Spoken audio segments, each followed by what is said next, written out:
Appointed Councillor, now Chair's panel. I'm Councillor Yvonne Stone from Boundary Ward, replacing Councillor Gideon Poole. I'm Andy Briggs, I'm the Assistant Director for Corporate and Customer. Scott Emery, Councillor as well. Yes, I agree, co-opted member. Councillor Stephen Chenfani, Cabinet Member for Public Realm Welfare and I forgot the other bit. Customers. That's good. Glad you remember. Normally it's there. Yeah, I'm Mark Stevens, Assistant Director, Direct Services. And on the screen, who do we have? Do you want to call them up and they can introduce themselves? Yeah, we just call them up. So I'll just go from top left onwards. So Elaine. Hi, I'm Elaine Prado. I'm the Head of Customer Experience and Operations. Anne. Hi, I'm Anne Cunningham and I'm the Head of Highways and Parking. And then Sue, is it? Yeah, hello, Sue Marshall, Customer Service Operations Manager, reporting into Elaine. Simon.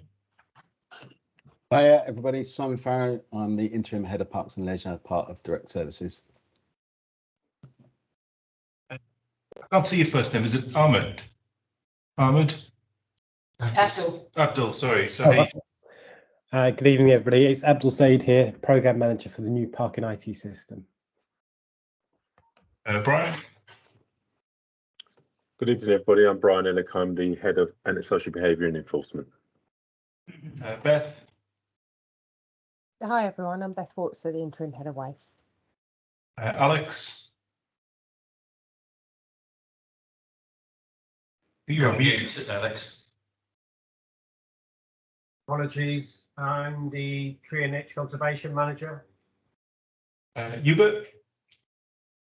Good evening all, Hubert Malcolm, Assistant Director for Stronger and Safer Communities, and here for the report on waste, street cleansing and enforcement. Thank you. Thank you all for joining us tonight. We are on Teams, so the meeting is being filmed, if everyone can be aware of that. Do we have any apologies for absence? So I have apologies from Councillor Ramin and Councillor Bull. There's also offered his apologies. So we have to substitute Councillor Sear, who's here on behalf of Councillor Ramin.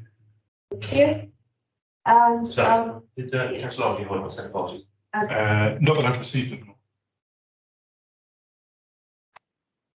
okay, can we accept apologies from her? Absolutely.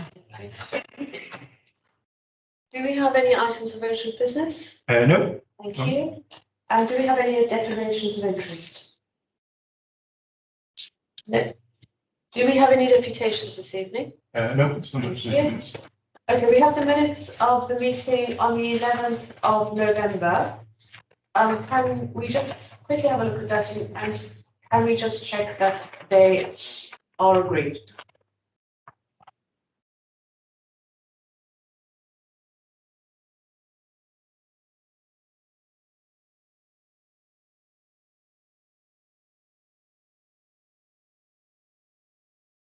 I'm fine with those, so can you take those as written?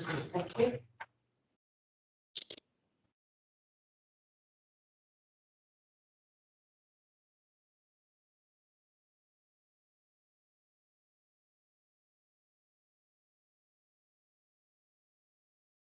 Okay, so we have an update on the client strategy. Yes. Do you not take matters arising? Because there are action points on the minutes. Yeah, there were some action points. We had an action point on the trees. We had an update. Do you have any about action points? Yeah, so I think the actions were I think all of the actions were based around parks and trees. I believe they've all been circulated. I don't think there are any others outstanding unless you do the correct me. No, that's could it. you send that update to Councillor Absolutely. We have now an update on the fly tipping strategy, which is on our agenda at page 11. Who is going to present that? Councillor, if I may jump in, by way of introduction, I've got Beth Walter here and Brian Ellick. Beth will introduce the paper, cover the current performance, talk about waste containment, and then Brian will move into enforcement, joint working, and CCTV. So I've got two of my heads of services here, Chair, to run through the report for you. So I'll hand over to Beth now. Thank you, Beth. Thank you. Thank you. So I'm just going to go through the major points of the report. Our approach to fly tipping is based on our Cleaner Haringey strategy approved in March 2021. It's one of 4 specific priorities selected for achieving a cleaner Haringey, and each of those priorities have a series of actions as to how we will achieve that. We know that illegally dumped rubbish remains a significant concern for half our residents, and actually a third refrain from reporting it or providing information, and we need to understand why this is the case and to give them the confidence to be able to report it. We know a small proportion of fly tips are left by illegal waste collectors. However, most of it, over 80%, is actually household waste that's simply put out in the wrong place or at the wrong time, or because their property has limited storage. In 2020, just to put it into context, we cleared over 40,000 items of illegally dumped domestic bagged waste and 20,000 tubs of larger items. Of those fly tips that are reported, the majority are black sacks. So if we go to the current performance in the report, the good news is that in 2021, we saw a decrease in the number of recorded fly tips by approximately 7.2%. It's not actually possible to quantify the exact reasons for that decrease, but we attribute it to a number of reasons. Our increased activity on enforcement, which Brian will cover shortly. Also, some factors that we know led to increase during COVID, for example, the lockdown, and anecdotally, there was an increase in DIY work, which we believe is linked to an increase in fly tips. So the tables there just set out the number of reports. As I say, we've had a 7.2% decrease. The table also illustrates the number of reports that are proactively reported by Veolia, just showing that they're playing their part in helping us tackle this issue. So in terms of our approach, over the last 18 months, we've continued to review our initiatives towards fly tipping and improve the cleanliness of the borough. We're working closely with partners, Veolia, the police, parking, enforcement, Homes of Haringey and CCTV. And we continue to improve the way we use our data to basically use an intelligent-led approach, so we target our resources accordingly. In regards to the waste containment, as you know, we started this in March 2020 with a trial of waste containment, or black boxes that I'm sure you would have seen, to see whether we could improve the street scene by containerising sacks, so they're not left out on the street. The trial was a success and led to a further trial in February 2021 that increased the provision and also made it mandatory to use the boxes. So essentially, fixed penalty notices were issued for non-adherence to it. We continue to roll, again, in line with our strategy, the Clean Haringey strategy, we continue to roll this scheme out. And by the end of April 2022, it will be implemented across 12 time collection zones. The planning for each scheme is quite intensive and thorough. So we check how many properties are within the flats and then calculate a capacity requirement. We then have a consultation with relevant stakeholders, for example, Highways Regen, TfL, and local traders and police in ASB sensitive zones. The rollout plan so far has been successful. It's been well received by residents. We have good compliance and we've seen significant improvements regarding the cleanliness of our zones, and this has all been backed up by monitoring. So I'm going to pass over to Brian now, just to run through the improvements that we have seen in relation to enforcement. Thank you, Beth. Evening, everybody. So as Beth said, what we've been doing since the introduction of the litter and waste team is trying to be a lot more intel-led when with regards to our enforcement approach. A lot more data-driven, applying resources where the issues are being reported by the residents. I think one of the the difficulties we've had with the enforcement is the pandemic, and the legacy of the pandemic has hindered some of our activities. Not so much as taking enforcement, but just more so how residents react to enforcement, bearing in mind the pandemic. Our approach is generally based around using the information provided by our partners. We have to deliver information to residents, encourage them to do the right thing, provide them with all the necessary information and advice. And then once we find they're not complying, we would use the powers that we have to take enforcement action. And that will be sending letters out, inviting residents to explain why their waste has been found deposited illegally. And if the circumstances warrant it, we would then take enforcement action. One of the things we've been really big on recently is utilising CCTV to tackle some of the hotspot locations, and trying to be a bit smarter with how we approach taking enforcement action against those residents that continually dump in those hotspots. We've been doing some real good work with Veolia as well, whereby we've got the enforcement officers engaging and talking directly to the Veolia crews through WhatsApp groups. And what that does, that provides real-time information and enables the officers to give real-time feedback and share information with Veolia, and it has really enhanced the enforcement activity and the productivity of the team. In addition to that, the officers now have body-worn cameras which they utilise to gather evidence, and that again in itself has improved the quality of evidence and also the number of fixed penalties that the team have been issuing.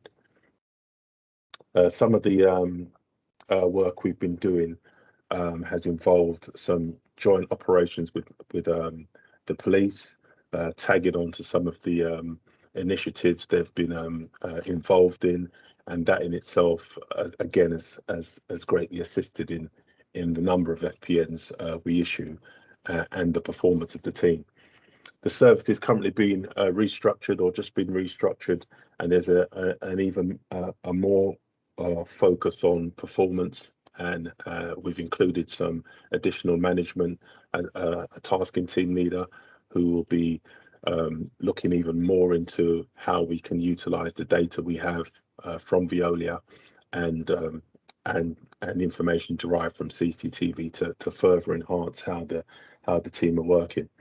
For example, Veolia, over a 3-month period, Veolia referred 49 incidents of evidence that they found when they were collecting fly tips.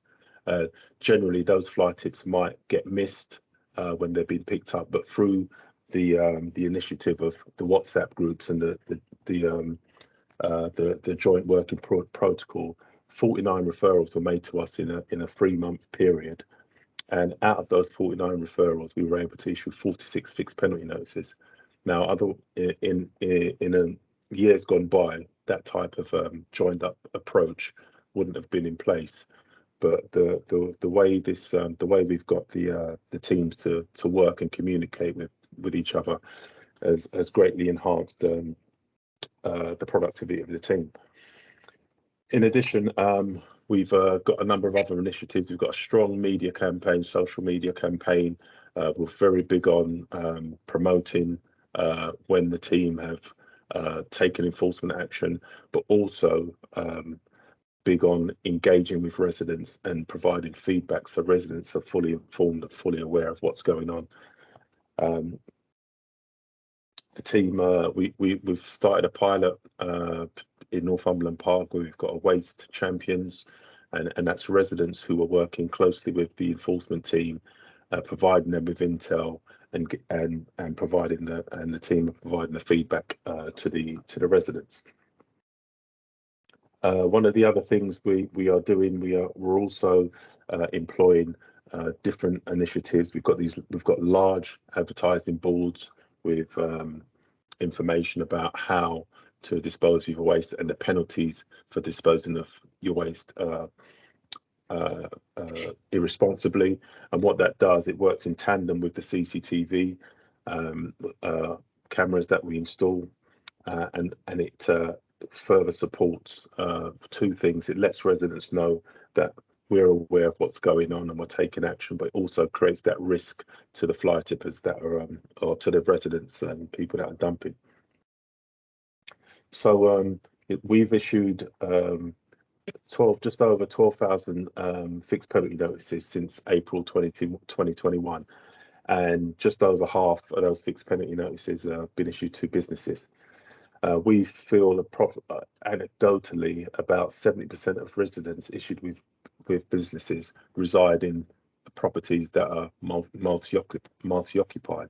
So we are ensuring that we are working closely with partners in the housing, in the private property sector, licensed team, and with planning enforcement, because we understand that as well as the enforcement action that we're taking, it's important that we understand that as much as we're taking enforcement action, what we're trying to do is change behaviours, and that takes a holistic approach.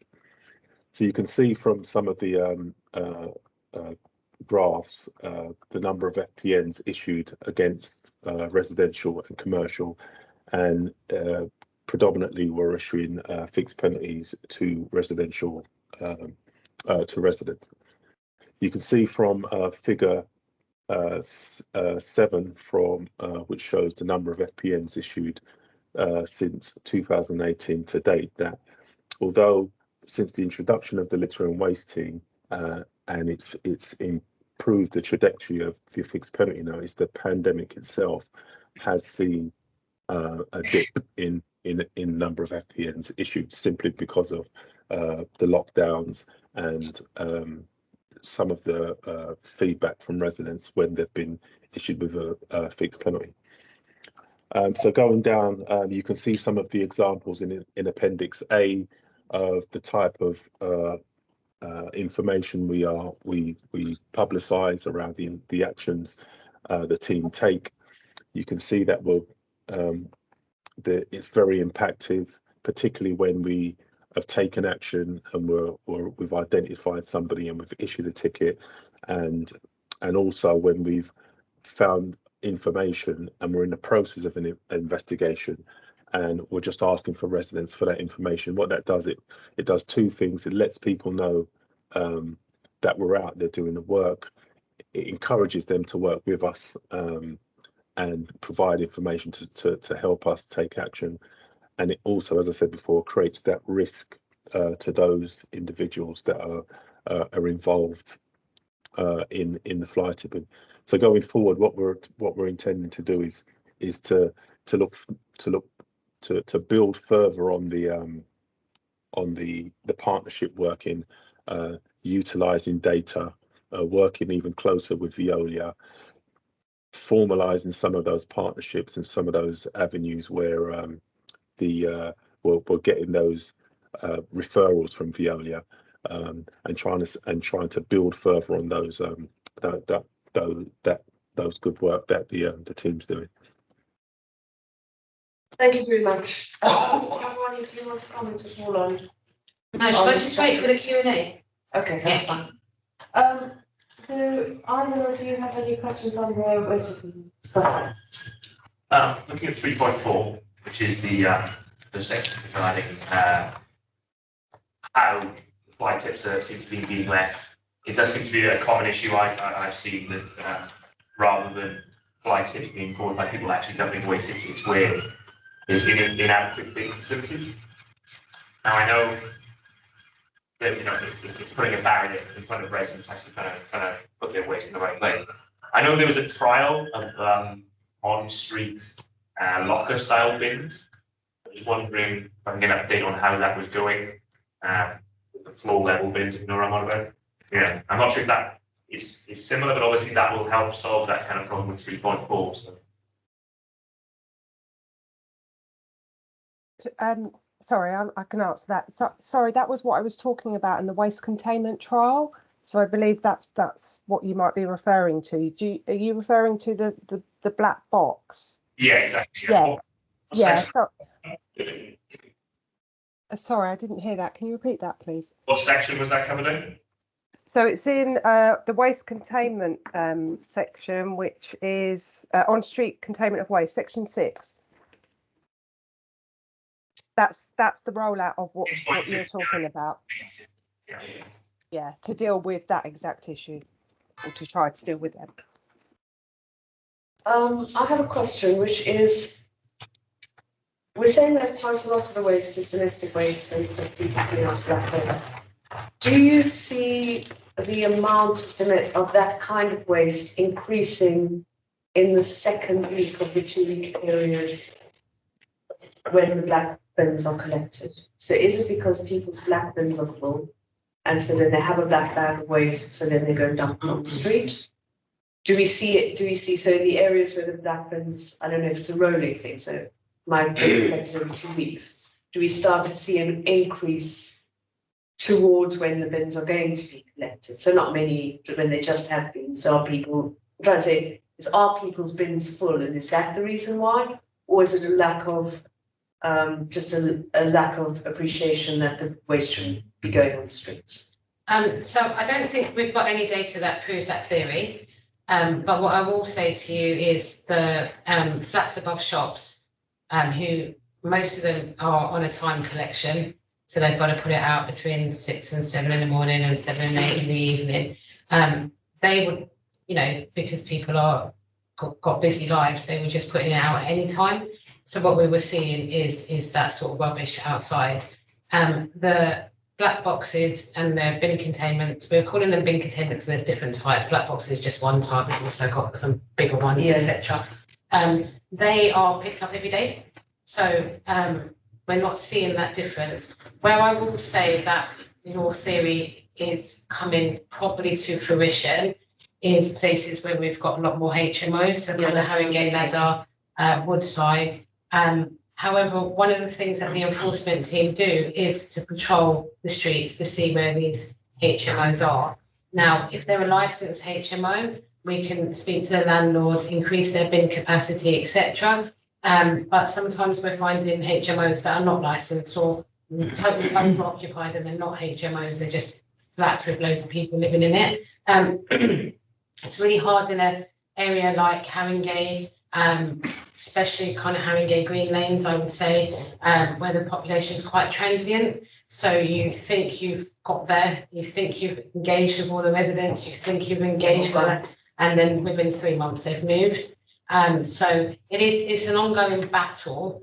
I think now that we're going to move towards increasing the landlord licensing scheme, we'll be able to kind of really engage with that. I think the last thing I do need to say, and I'm kind of really conscious about it, we still have weekly collection in this borough.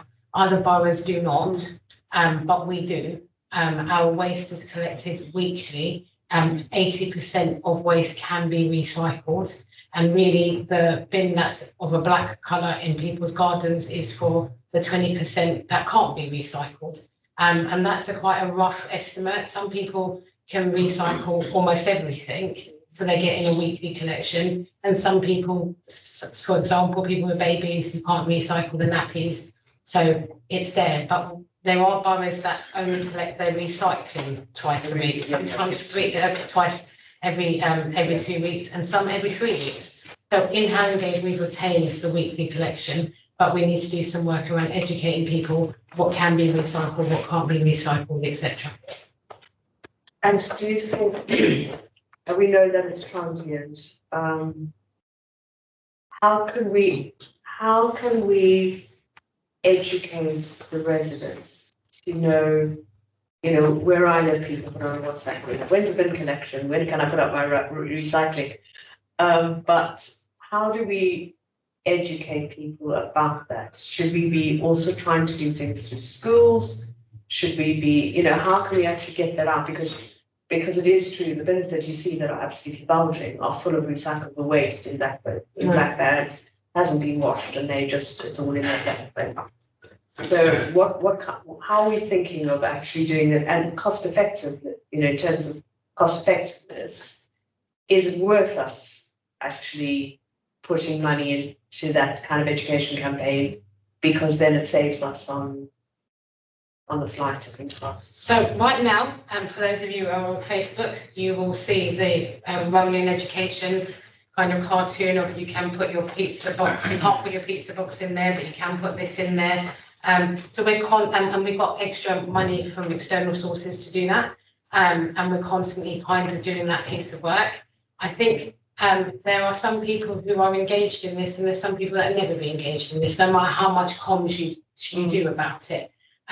I think the second thing is that the whole recycling landscape differs from borough to borough, and it depends. So, for example, in Havering, they can pick up batteries. In the North London 7, we can't because the place where the incinerator is doesn't process it. Yeah. So I know when my husband moved into the borough, he said, "Oh, you can't recycle this." I'm like, "Yeah, you can." It was one of our first little tips. We had to go online, ask the NLWA on Twitter. I won. We can recycle this. You can't in Brent. So it's a very confusing landscape. I think now is also a good time, and I know it's not in the report, and we're hopefully going to release it soon. We've been doing some work with Birkbeck University. It's the same team that were behind the introduction of the 5p carrier bag policy. And so they focused on 2 areas. One of them was Navigate Ward, and looked at what is the behaviours of the HMO tenants. And the HMO tenants themselves are not a homogenous group. So some of them are key professionals, very good at recycling, you know, are part of that kind of eco-friendly mentality. Some of them are people that have just been released from prison. Some of them have got mental health. Some of them are people that have kind of been moved into the borough from other boroughs and they're not quite sure what's going on. Some of them are from our new communities that are coming in to make London their home. So I think it's not that we can just put a leaflet in it, everyone's going to read it and everyone's going to get on with it. We kind of got to see it. We've got to be really careful as well. I think people do make assumptions about people's kind of, oh, you know, how do we make sure that we can incentivize poorer people?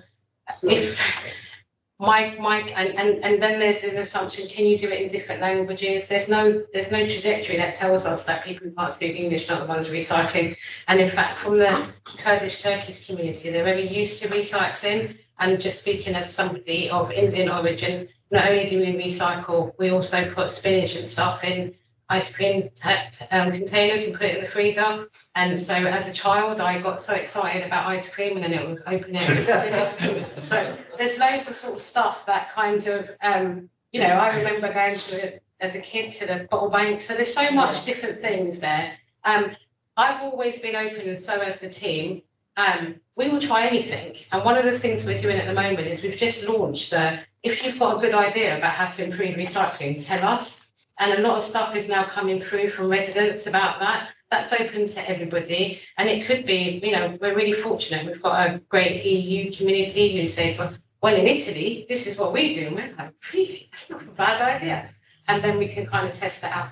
And by saying this, what's going to be frustrating about this, but could be a really good thing, is that the government changes are coming in 2024, 2025, and the whole recycling landscape with the return deposit scheme where people can take their recycled goods to a supermarket and cash it in for cash, where there will be an ownership on extended producer responsibility. So we're now going to how that all works, because people are now going to have to, companies that manufacture goods are going to have to pay for their packaging, etc. So this whole landscape is going to change. So I guess in a way, the team have got some great ideas and some of them could cost a lot of money. And so in answer to your question, is it worth investing? Yeah. We're probably holding back a little bit at the moment. Just there's no point me getting a new kitchen if I'm buying a new house. So it's just that kind of moment where we're at. Yeah, I guess. I don't know if anyone else wants to add anything. Can I ask a couple of questions? Just a few observations and questions as a very long-term resident of Haringey Ward, which is HMO central, as you say.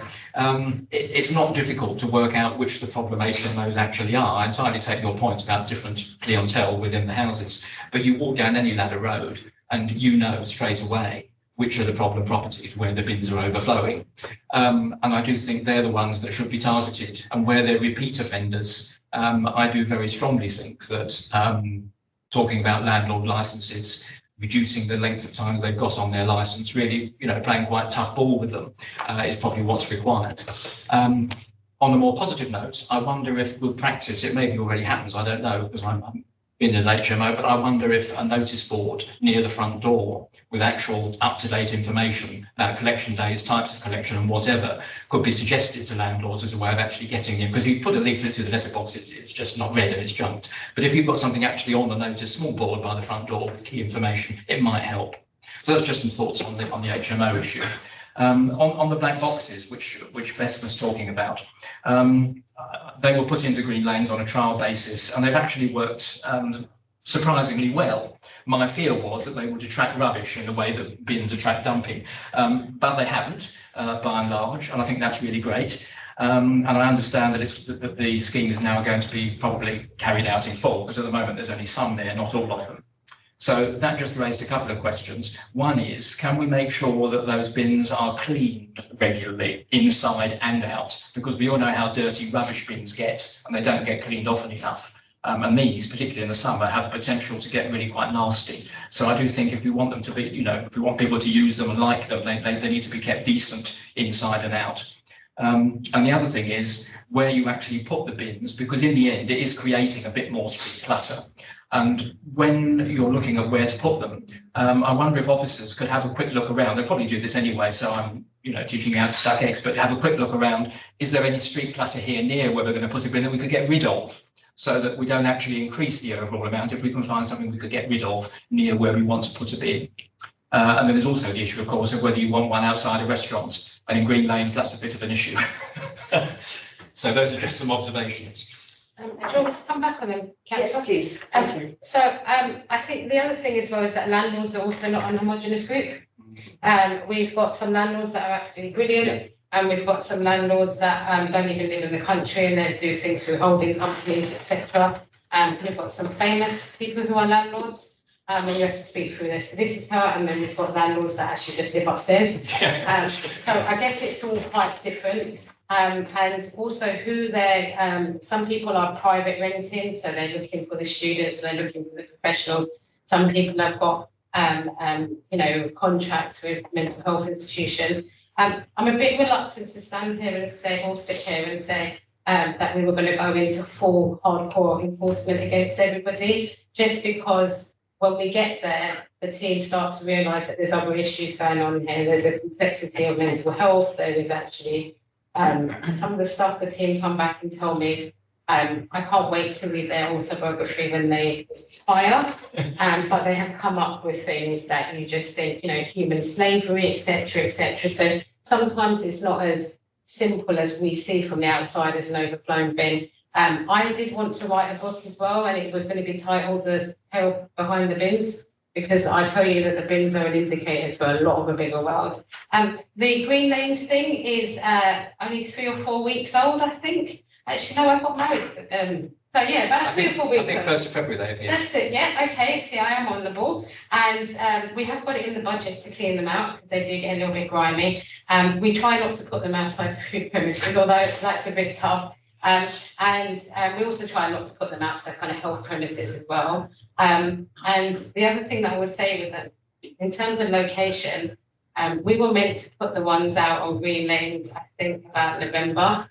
And I think we might have had about 5 meetings with the Green Lanes traders, with Chef and Rob, and no, not there, no, not there, no, not that high, not here. And I think we fully accommodated them, and I really thank them for their time, because they really got into this. Thank you. I think that's very useful. Is there any proposal? They're going on. If I can stop them, you've Sorry. got his hand up for quite some time. Oh, I'm sorry. I find highway meetings really difficult. I know. I'm sorry, Hubert, if you'd like to come in. Thank you, Chair. Councillor Chamwani covered a bit about surveying the landscape for our bin containment, but one of the things I wanted to mention was regarding HMOs, that as part of the HMO licensing criteria, we can put a requirement in there that landlords inform their tenants of waste and recycling dates, times, and requirements. So it's, in response to what Ian has said and what Councillor Chamwani has said, some of those requirements can be stipulated. Thank you. Thank you very much. In terms of these black bins, which I think are, I think they're a really good introduction to the borough. Is there any plan or could we think about, I don't know, whether at the moment they're going where there are flats above shops, etc. But in areas where we have very high density of people, is worth considering putting them in. I'm just thinking, because going back to places like Italy, where they don't do collections from properties, they collect from somewhere at the corner or a place where you carry your waste and put it in. So is this something that we would consider at all in the future, do you think so? It could be, I guess. So if we take, firstly, the black boxes are such a good idea that I think Beth is now inundated with about 30 or 40 other boroughs across the country who want to find out what we've done. And I'm like, Beth, don't meet with 30 or 40 people, have a seminar, make it big, and get this going, because everyone has got this problem all around the country, and they're seeing this on our social media, and they're like, oh my God, it's such a simple idea, how do you make it work, and what's all the logistics behind it? And I think before I'm wanting to say that, okay, what we're going to do is put black boxes on residential streets where there's no flats above shops and there is wheelie bins just to accommodate overspill, I want to see what that is happening. So to give you an example, on Cornwall Road, there was, in St Anne's, there was a lot of overspill from a block of flats, and we had it down as 8 dwellings. One of our officers managed to get in through the front door and it was converted to 26 dwellings. And so, should we put a box at the back to accommodate these 26 people? No, we needed to go straight down enforcement. We've taken them to court. They got fined £10,000. They've been told that they've got to reconvert everything back to the 8. And I guess that's what we need to look at. Actually, what's going on? That story behind the bin, what's happening here? And why is this bin overflowing if it's just 2 people living in this house? What's happening? And then you find out that the house has been cuckooed and it's actually got 16 drug dealers in there. And so I guess what I'm trying to say is, there's a reason for the consequences of the overflowing bin, and rather than put a sticking plaster on it, we kind of got to dig a little bit and find out what's going on. And that's why I can't wait to read these guys' autobiography, because they find out a lot of stuff. And so just to find that out. What we do though, to be fair, we have found out that some planning decisions over 10 years ago did not make sure that there was adequate bin facilities. And we've just bit the bullet and said, fine, we're taking the car parking space, we're putting one of them bigger bins up there because we just got to rectify the problem. But we've now been stronger at our planning stages about these things. And as you've said as well, we're patient as well. Thank you, that's very useful. Are there any further questions on this strategy? No, okay, thank you so much. That's absolutely. Thank you. And So that's me.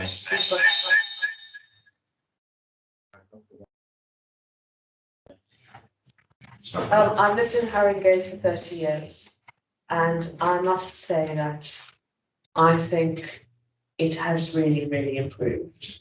Our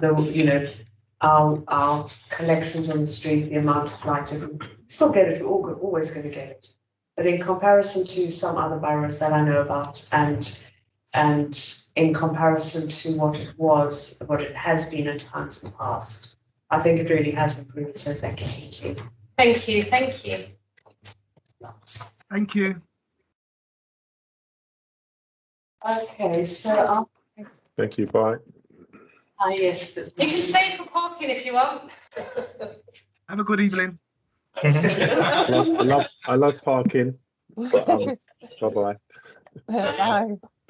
Thank you very much. Okay, we're now going to have a report on our parking management IT system, and who is going to present? Who's presenting this? That is you me. presenting it. Brilliant. Thank you so much. I'm very relieved to actually see the presentations appear, because every time I try and do a presentation ordinarily, it just doesn't work. So it's a huge relief. So the reason for giving a presentation this evening is primarily because we wanted to give you as up-to-date information in terms of the data we're collecting. Yeah, I understand. So that you had that, rather than trying to get it into a report which wouldn't really reflect where we are. So in overall terms, The reason why we've gone to the system that we have is that back in 2018, it was very much a paper-based approach. And in that respect, we wanted to use a virtual system. The old system was Civica CE. We wanted, it's not sitting a particular one on there, is it? Just conscious of that, we've got the bar at the top, not sure how we do that. Anyway, so the issue is that we wanted to go to a paperless version in line with the principle of digital transformation. In terms of the Civica CE system at the time, they offered a paperless system, but it wasn't particularly brilliant. But they've actually carried out some user acceptance testing in relation to the software for the civil enforcement officers, and that failed on a couple of occasions. They had various modules for which they would actually charge extra, but others would actually provide those as a standard, so quite costly in terms of what we might be able to get out of the certificate at the time. The removal module, so for vehicles that we wish to move off the street for whatever reason, that works inefficiently. And the delivery schedule didn't really include any enhancements at all to the system overall. And certainly for the type of things that the council really wanted and regarded as absolutely key. So on that basis, the Civica system overall at that time, moving from Civica CE to their paperless version, their virtual system, just didn't seem viable at all. So with that, the decision was taken in September 2019 to actually move to confirm the decision of the Cabinet to move to a predominantly virtual parking payment system. And one of the aspirations at the time was to really make sure that the digital solution was much better than the paper solution. And with that, making sure that 90% of permit applications could be done online by residents without any assistance at all from council personnel, but recognising that there would be some assistance coming in from customer service or whoever to actually get them through the journey if they weren't able to do it on their own. So the contract was awarded to Taranto Systems for 10 years, following a procurement process. And with that contract, there's the option to extend for a further 5 years. So Taranto are well established in the parking IT market. They've got over 50 local authority clients. I've listed some of those up on the slide in terms of the boroughs at Ealing, at Hounslow, Tower Hamlets and Wandsworth, and there are a whole host of other authorities dotted around the country, East Suffolk, Torbay, Coventry, Government of Jersey as well, so quite a range. But it was always going to take time to actually develop that Taranto system and make sure that it was going to work as well as we wanted it to. So quite a key component was to actually retain the Civica CE system in the background. But irrespectively, that we always knew that there was going to be a certain proportion of residents who would actually need a paper-based solution. So that's something we've also had to factor in. But in terms of the Taranto parking IT system, we are really trying to push the boundaries on what others have perhaps tried and make sure that we've got something that's really, really good in terms of the flexibility that we have. But in terms of some of the components of the system, it's the ability for anyone who wants to have a virtual permit, they have to upload their V5 vehicle registration information to validate the fact they've actually got the actual ownership of that particular car. And that's in there for audit and for prevention purposes. But equally, it was because when Civica CE was going to turn off, the records that they held would no longer be available. So it's really important to actually get that information uploaded at the same time. And once the vehicles are uploaded, the permit can be automatically issued. And in the vast majority of cases, that's actually what's happening. In terms of once that information is actually uploaded to the system, it then means the civil enforcement officers can go out on the street using their equipment and using automated number plate technology, pick up on those cars that are actually registered in the system, the ones that do have a permit and the ones that don't. One of the issues, and I know that the scrutiny panel has done some work in relation to looking at the blue badge issue. One of the things that the system also does, it enables us to issue special permits for those with blue badges. So they no longer need to display their blue badge in the car. Therefore, it avoids the potential for the cars to be broken into, the blue badge stolen, etc. And also part of what we've developed is something as a replacement for the companion badge as well, so that those who have a blue badge but not necessarily the driver can still use the virtual system in that way.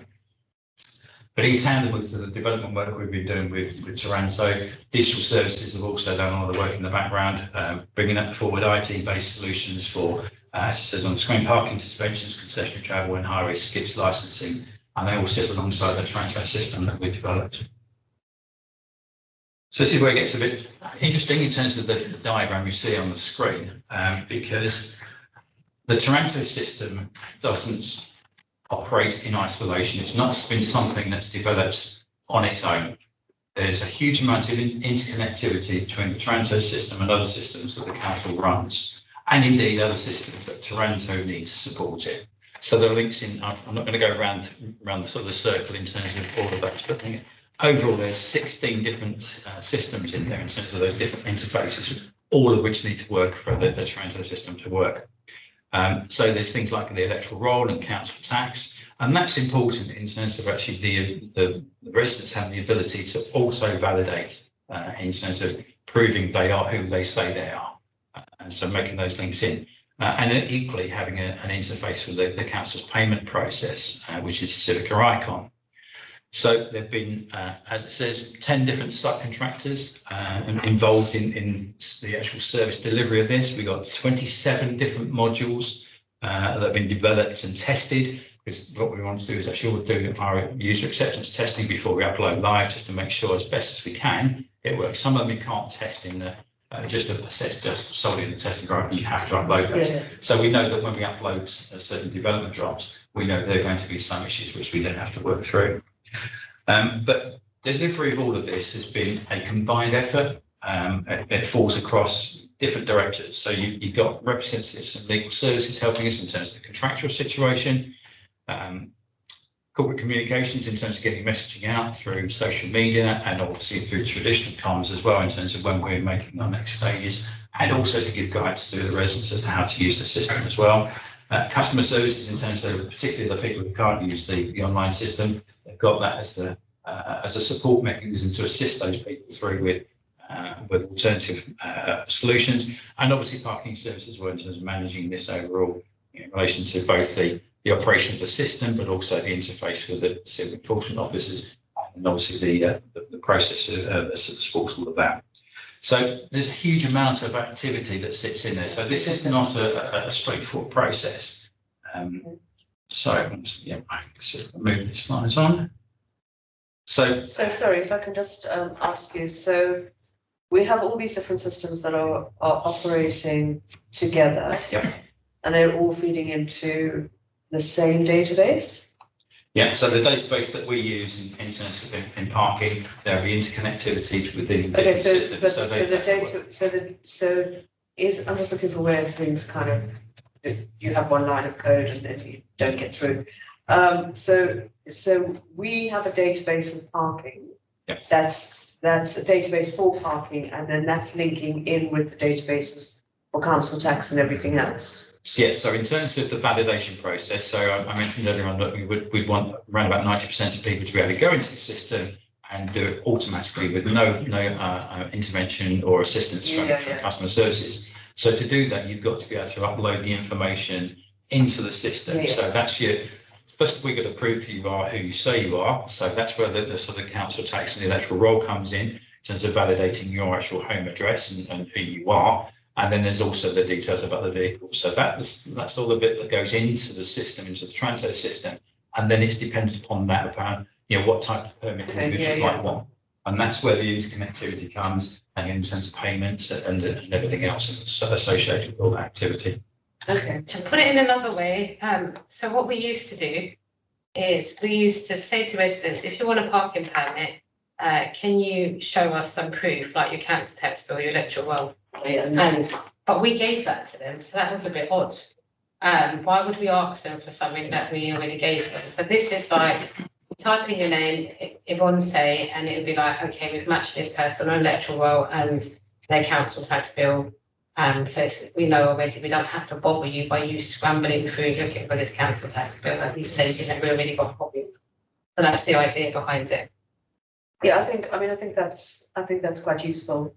I think it's quite, before you go on, I think that that's quite useful, and I think that from anecdotally, I think signing up for your permits is going fairly smoothly now for most people. You get the people who are having difficulty, but the reality is that you're only going to do that once or once a year, so it's not like a huge thing. But then we have visitor permits, and really visitor permits are the busiest thing because they're the thing. And I'll give you some data on that. Yeah. So if we can go on, to look at what you could, because that's where the anecdotal issues are having. Yeah. But also that's almost the most problem, the one that has to run the smoothest, because that's the one people are going to be going into, not more than once, maybe once a week, once a month. Yeah. But regularly. Yeah. Yeah. So, Okay, so if you go- okay, so in terms of this slide, what I'm trying to put up onto this one is, we've actually had two key phases so far in terms of beginning the enforcement with the enforcement officers in April of last year, and the permit process in terms of being able to go along online and do it all, through an automated process at the beginning of August. And we've got some more ancillary models to actually bring into play, and they'll be all in place by the end of May.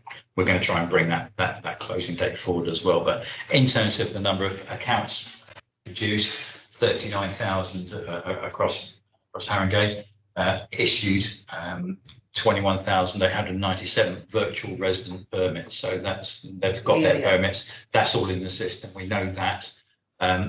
There are other types of permits. I'll come on to that in a minute in terms of what they are. Virtual visitor permits as well. So picking up on your comment, Councillor, 177,000 of those so far since August. And then paper permits is the bit that we're actually issuing in books 10. That's where the people who cannot go online, they still need that paper option. So we are still serving that element, but hopefully over time, the system will actually encourage them and put the will be potentially in a position where they are able to go online and do that quite with a great degree of confidence. And there's lots of other indications down there. But in terms of bringing up to actually book your parking, almost 1 million sessions with Ringo. I'm parked outside of Ringo. But also don't look about my apps. But in terms of the ancillary modules, what are they going to be? I can't remember those off the top of my head, to be perfectly frank, but there are a number of them. Okay, so in terms of getting a visitor permit, I actually was at another council's house, and I was visiting her, and I said, and she had some paper permits, and I said to her, come on, let's just get me a virtual permit. We couldn't do it. And we couldn't do it because when what you expect when you're online all the time, as I am, and you're buying everything online all the time, is that your details are all there, and all you do is you log in when you buy. The first page, it took both of us, and where's visitor permits? Oh, maybe it's parking permissions. Then we better try parking permissions. So as I've just said, visitor permits are going to be the thing that everybody's going to be buying. It should say visitor permits on the front page, because that's what 177,000 to everything else. That's your primary reason people are going to be going to the website. And then we put in her address. She logged in. She eventually found out that it wasn't the one from that. It was not that login. It was another login. We managed to log in, and she was fine because she's already paying for a parking permit where she is, so that's fine. And then it came to buying me the visitor permit. Well, then she had to put in her address again. Now that to me was very odd, because why would you have to put your address in again? Because everything's online. So why do you need to when you're buying a visitor permit, re-enter your address, re-enter your details, key in everything again? It should be automatic in the same way as if I'm logged into any website and I've already logged in, they know my address, because that's my address. I'm buying a visitor permit for that house where she has her permit. Well, I was asking again for the address, and that's then when we got stuck. Because she put in her address again, and it said this address is unknown. And then she ended up in a circle, and you could never get back to the beginning. You could never get out of that circle, and she couldn't do it. So when I tested it initially, because I was one of the people who looked at it, and I don't have parking permits where I live yet. So setting it, I set it all up and everything while I was testing it all seemed fine. But the actual experience of buying a visitor permit was just like, it was really cumbersome. And it really, you know, what I would expect is visitor permit. You log into your account and it says visitor permit, and you click on visitor permit and it says, how many do you want? Put in the registration, boom, you've got it. That's it. Would it be helpful? So I don't think you're the first person to say that. What's really astonishing me sometimes is that 177,000 people figured it out, though. So I am astonished by that. When I do see the numbers, I'm like, okay. So let me just explain a couple of things, and maybe this could put it into context. So when I went into, when we had to start first working from home, my workplace gave me a Google Chromebook. Have you guys ever used a Google Chromebook? Don't experience it. I still, to this day, have to YouTube to figure out how to save a file, to figure out how to change the font. Now, I've been using computers since I was 6 years old. Like, I can't understand why this is a problem for me. There's nothing wrong with a Google Chromebook. It's just not what I'm used to. What I'm used to is Windows. And will be exactly the same with an Apple Mac, if I'm honest with you. I don't know how to work that either. So I guess one of the things is that a lot of residents have come in, they've lived there for 44 years, and so they've come in, they've lived there for 44 years, and they're so used to the 13 years of civic art, and then they're like, what's this? I don't understand what's happening. So that's one thing.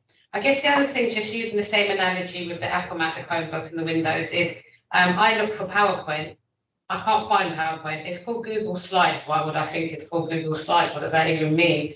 But that's not what they've called it. So one of the things we've got is there's only 4 companies, I think, in the whole of the country that can give you a parking IT solution. And they all applied, and Toronto came out on top, and they've been used by Manchester, Birmingham, Wandsworth, etc. So if we didn't find them like some guy down the street, and I could do this for you, this is one of the top 4. But they've already got their own lingo. So we've purchased their module, and they don't call it visitor permits, they call it vouchers. So where we're at now in our review, now that it's been 6 months in, is this causing a problem? Yeah, it's causing a problem. Everybody's looking for the word voucher and can't find it. It's actually, I'm quite upset that you've told everyone that, because this is my party trick. I like make all of them do this. I've got screenshots, send it to them, come back, can you find it? No. However, we can do one of 2 things. So we're speaking to Toronto at the moment, and we're saying to them, can you just change this voucher thing to just call it visitor permits, please? And actually what they're saying is if we change it there, we've got to change it here, and the coding needs to change here, and the coding, and Abdul has to phone me and saying basically, see, well, I don't think it's going to be possible and stuff. So that's okay. What we now need to do, because a couple of years ago, we never used to use the word Zoom, we used to use Skype. We can change that culture. And so we now need to make sure our comms package is now calling visitor vouchers and not permits. Yeah. We now need to make sure that we're using the same language. I guess the next thing is about usability. So when Toronto created something, we're so used to when we use words, that file is there, edits there, inserts there, and that's the shape we're used to. And then when you go on to something like Google Chrome, I'm really talking about Google Chrome, you actually start to realize all the buttons have moved. And so what we've got is we're one of those people that the system's been there for 2 or 3 years, been used by so many other bloggers, and that's what their interface looks like. We're trying to see how we can match it with our interface. Some of this is really simple. It's just moving it around. And some of it is, oh no, if you move that code. No, I get that. I was a computer programmer, so I completely get a long time ago. I can completely get the complications of complicated systems. What I'm more talking about is it seems like their system's actually a bit old-fashioned. So what I'm kind of saying is that everybody, me included, is now very used to doing everything online. Mm-hmm. And we are used to having accounts online.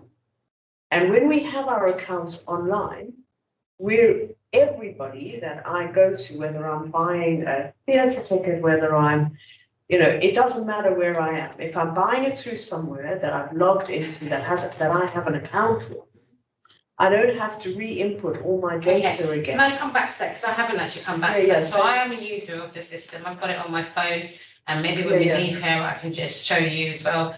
I've never had to re-put in my address, so I need to find out what's happened to that, because it's not meant to be like that. It's meant to be attached to your address. And well, this is what I would have thought. So something's gone a little bit wrong there, and we can pick that up. But then what we also need to do is put it on the log to see, is everyone else saying this is happening to them and it's just not council check one is fine.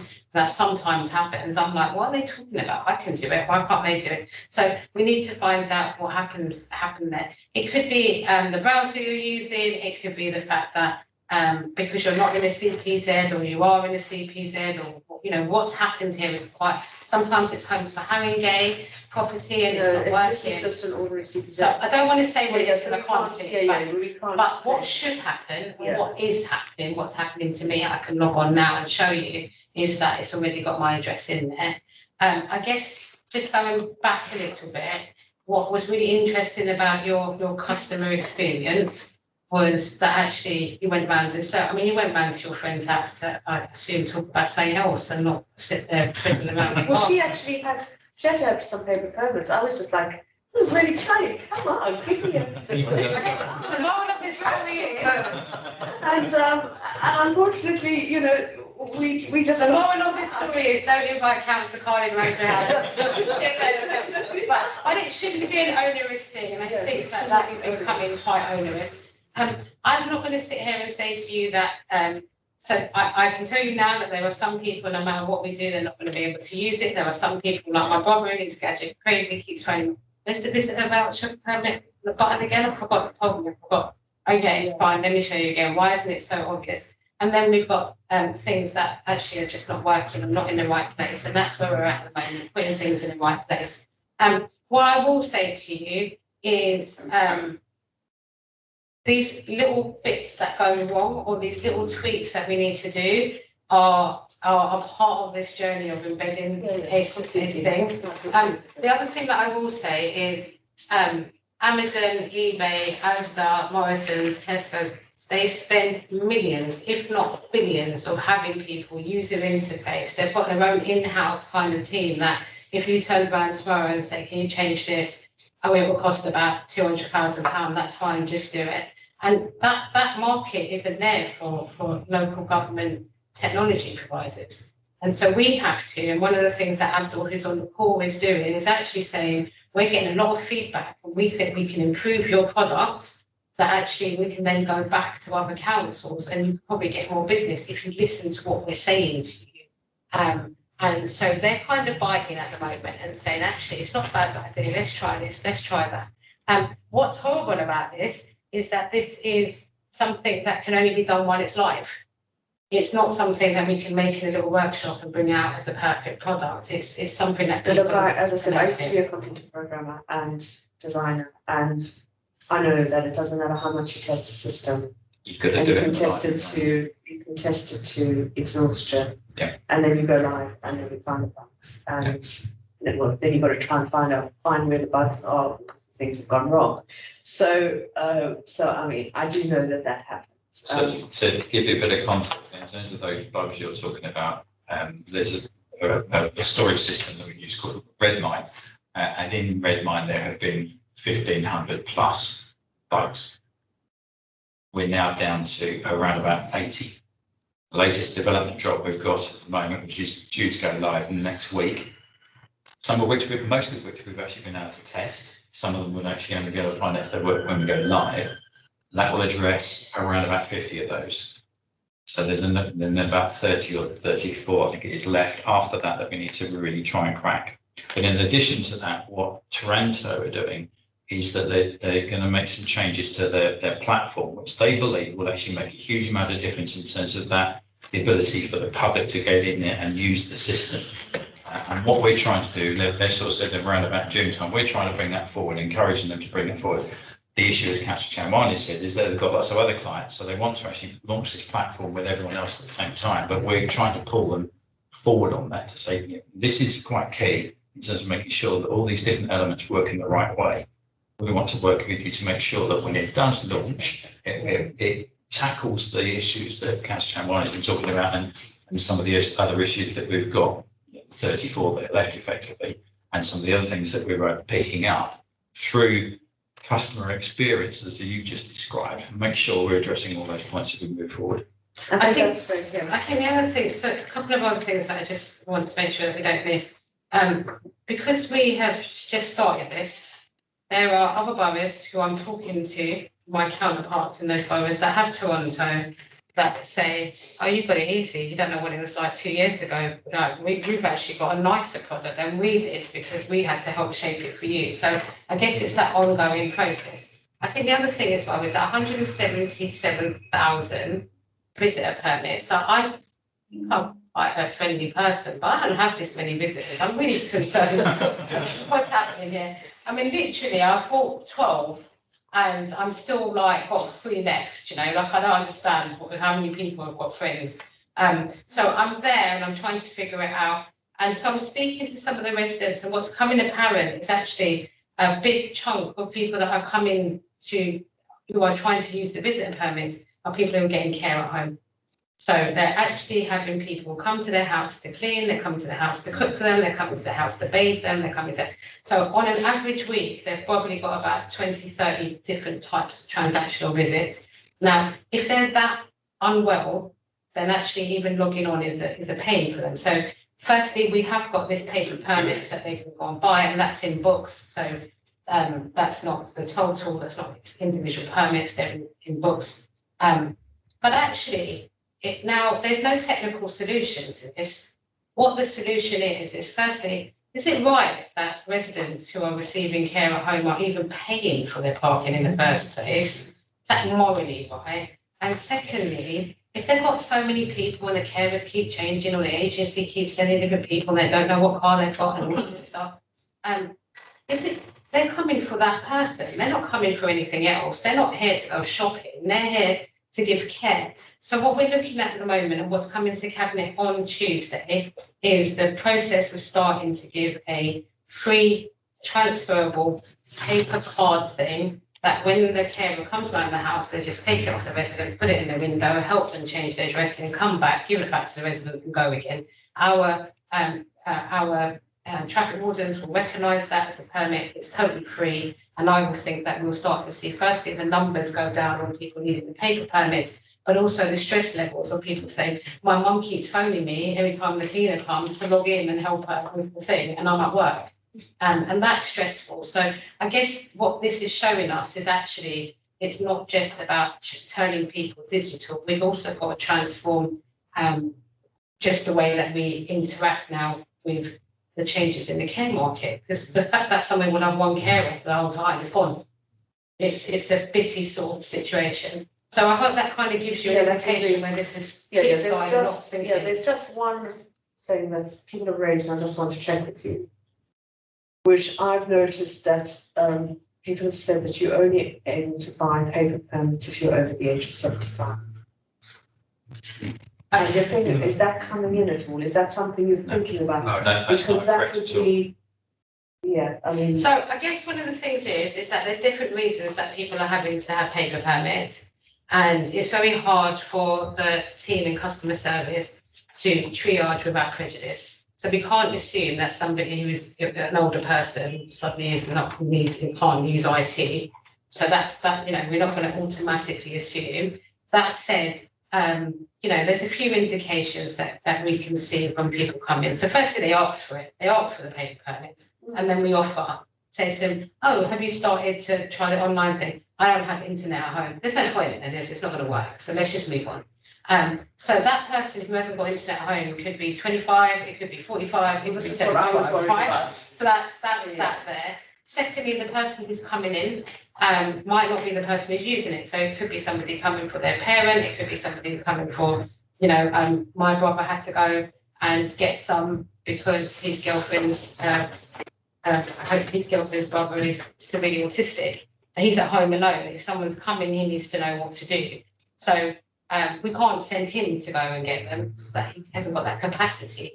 So, but my brother sometimes looks 75, but he's 45, and so you know, it's there. So, but there isn't that kind of hard line. Oh, sorry, you're 74, you can't get any permits. That's not happening. It is seeing different people and different people's perspective. We have to be cautious though, because we don't want everyone saying, oh, you can just get paper permits, and everyone going in there and getting them, and they've all got internet at home and Netflix and everything, and they're perfectly fine doing it. They just don't want to use it. So we've got to make sure we don't go regressively back. At the same token, we also know that people used to purchase 300, 400, 500, 600 visitor permits at a time. Now, not even our mayor is that popular to have that every month, right? So what are they doing with them? And they're selling them. And they're selling them around the Spurs Stadium, they're selling them around the Green, they're selling them around Ali Pali. So there's something going on here. And this is one of the reasons that we have to be cautious about who's coming in and saying, you know, here's a grand, can I have like 2,000 permits? Like something's not quite right here. So there's little things that the team are, but Andy's here if he wants to add any more. Yeah, no, I think you've said everything there, Councillor. There's no way we're discriminating that way. It's absolutely, if as the Councillor said, anyone that comes into a customer service centre, of course you do that initial assessment, can they do it online? Doesn't matter who they are.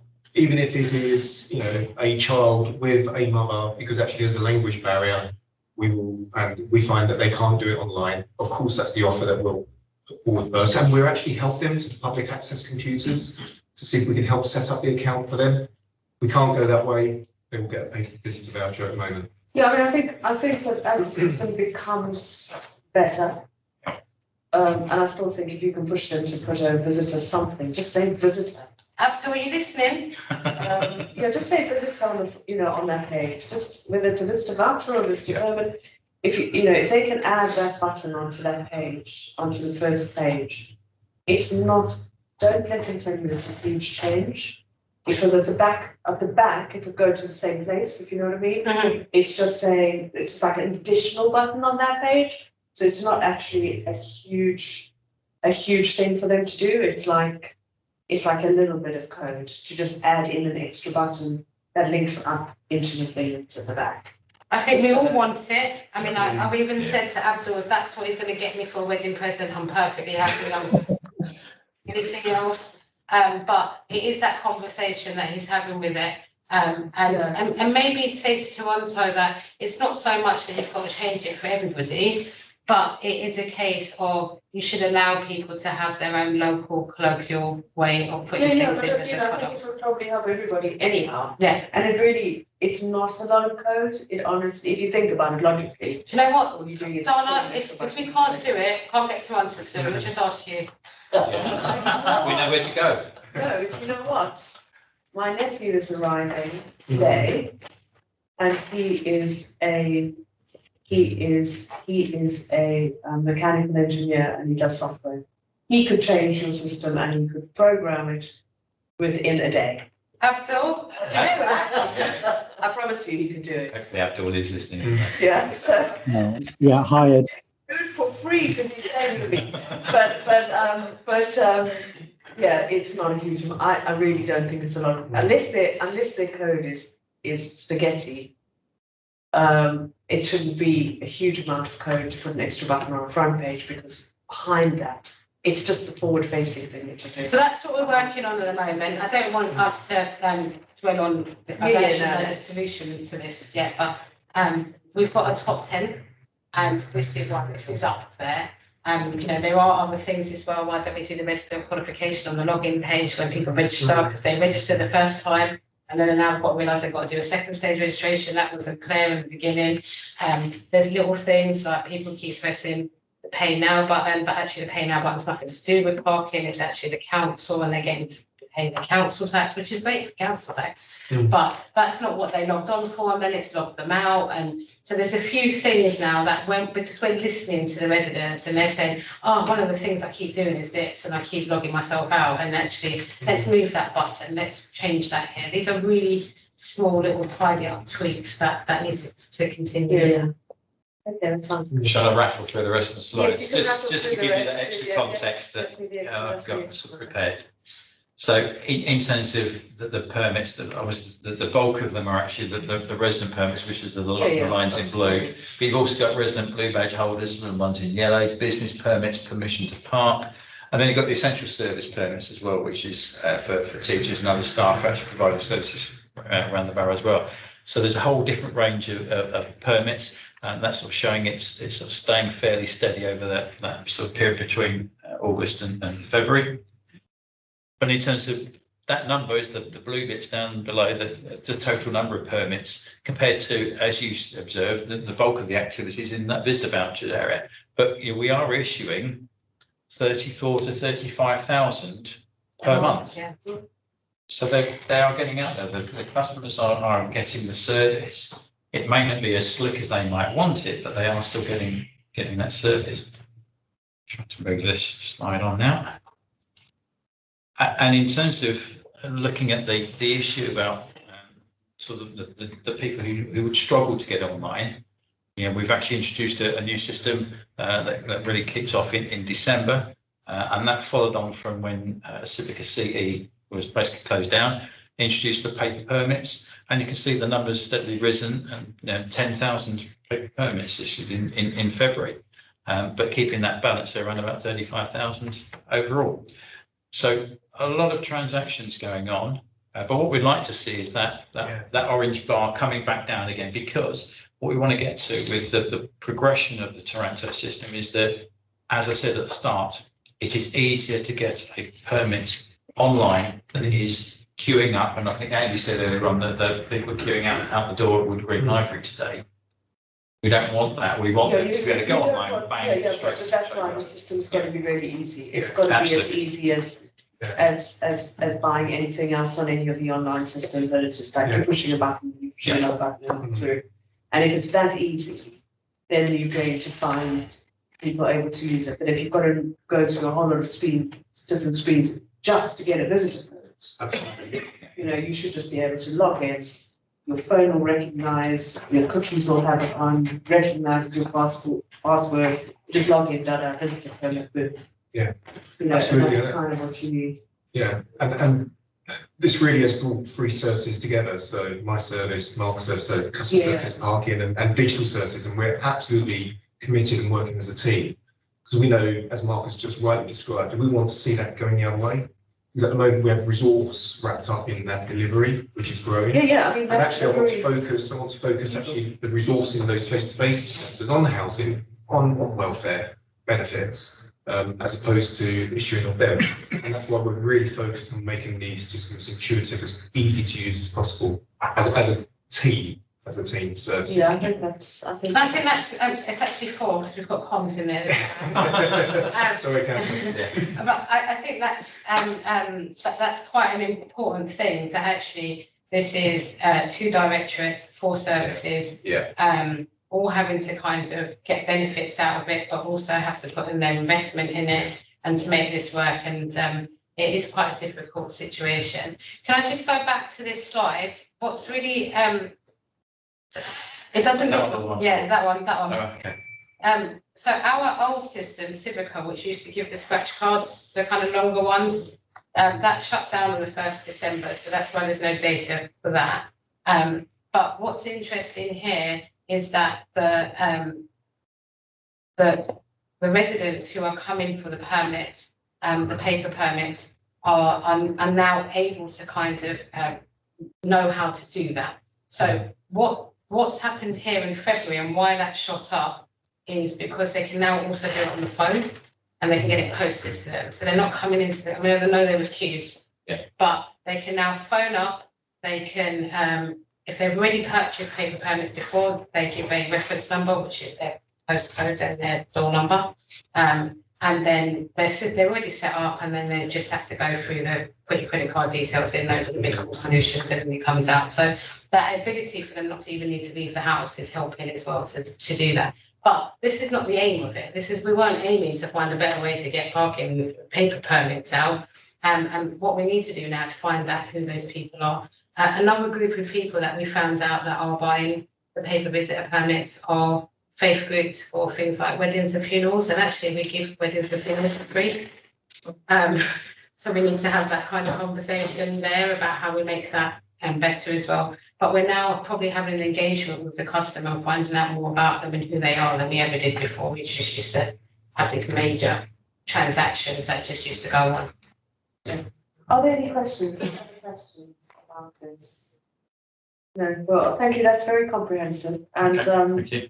I think, yeah, I do think as it gets better and the crime rate go down, there will always be people, we know from the pandemic, we know from everything else, there are always going to be people, and it's not demographic, it's not age, it's all kinds of reasons. You just can't do this online and want to have, it might even be that for somebody to have parking permits in paper means that they know that they've bought them and they've got the money to buy them when they've bought them, and they may not have the money to buy it at the end of the month when somebody's coming. So there may be a myriad of reasons why people might want to hold on to some permits as well, which obviously I think we should facilitate. Okay. Thank you. That's Thank you. really excellent. Thank you so much. Thank you, Mark and Lindsay. Yeah, that's Have I had my Q&A or not? I'm a little bit confused, if I'm honest. Well, is there anything else that you want to tell us about? Because you're going to give us is there anything else other than? So next week, so my weekend is going to be spent going through all of the cabinet papers that are coming. I know when I came here last time, just to speak on one item, but then Scott made sure he asked me loads of questions about other things. We spoke about the flooding. I think that was a really big thing. So the flood investment plan is coming to Cabinet, or is it Cabinet member signing? I'm getting a little bit confused, one of them two.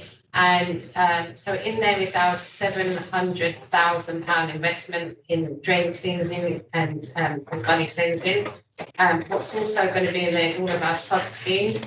And if I'm not mistaken, correct me if I'm wrong, Mark, it is £300,000 that just come in for the GLA for Chestnuts sub scheme. Yeah. That only came in last week, which is going to be amazing. I don't know if any of you saw the pictures during the rain where they had what Blackboy Lane and St Anne's Road looked like. It was completely huge. So the fact that we've got that money from the GLA coming in as well. I guess what we're doing is we're doing several things. Of course, storm drains need to be cleaned. That's one thing. But there is an environmental cause to these really drastic rain stuff. And so we need to make sure that we use our green spaces. So that's the thing on the drains. Coming also to Cabinet is our parking investment plan. There will be launching kickstarting the process of having a free carers permit. So as I said before, people are not having to pay visit permits for all their care. And we are also scrapping the sorry, Chair, just really quickly, I think Simon his hand up. I think he wanted to say something. Oh, yeah. He has put his hand up. That's really cool. Sorry, Councillor. Just for everybody on the call, that information you just gave out about the grant from the GLA actually isn't in the public domain yet. So it's worth pointing that out, I guess, in terms of it's not announced until next week. So it was. Oh, why did you tell everyone? Sorry, I just thought it's worth everybody knowing that before anybody tweets it. No, we won't publicise it yet. It's a good thing there's no one from the press there. Hi, Simon, how are you? So, Simon, Scratch those lines out, won't you? Simon, please don't come. Simon, you will get the exclusive on it, I promise. Yeah, we'll talk to you later.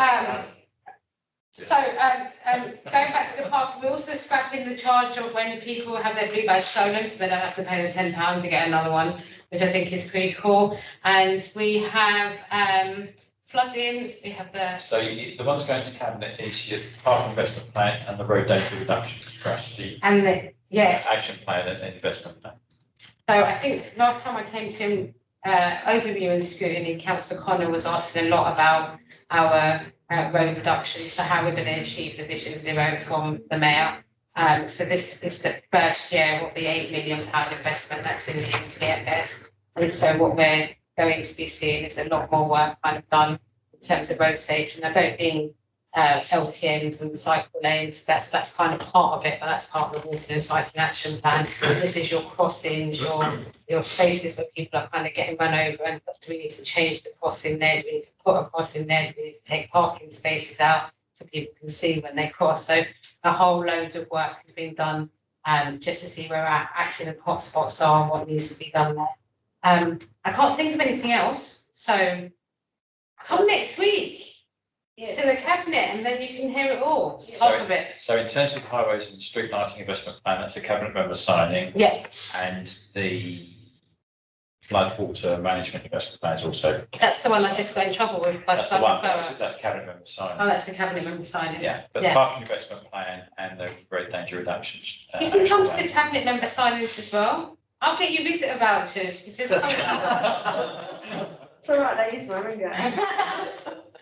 So, yes. Can I ask, make some points to the cabinet member? In your role as customer service, I've been contacted, so Zena and I, Zena Travers at Port Council, we've both been contacted by some residents on the ladder who've been experiencing horrendous problems with noise nuisance.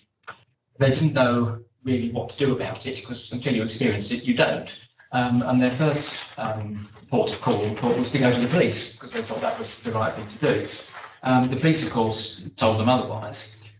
We contacted, I'm just reading what they said, we contacted multiple times the police and they told us they can't do anything, we had to call the council for noise nuisance. We contacted the council and they told us they don't deal with noise nuisance from neighbours and that we should have called the police instead. The council was surprised by the fact that the police told us to call them. Well, obviously that's nonsense. So the first point is, who in your call centre thinks that that's the case? If so, they need re-educating. So Zena and I immediately told this couple with a young child that they should get in contact with the council and phone number, report online, etc. The nature of the problem, by the way, is that there's two young chaps who've moved in the flat above them who have created a music studio above their master bedroom. And so they're saying, by producing music, I mean, they've actually built a music studio in the room above our master bedroom with electric piano, electric drum synthesizer. Obviously, the house has no insulation, and so we sleep inside a music studio. So this goes on morning, noon, and night.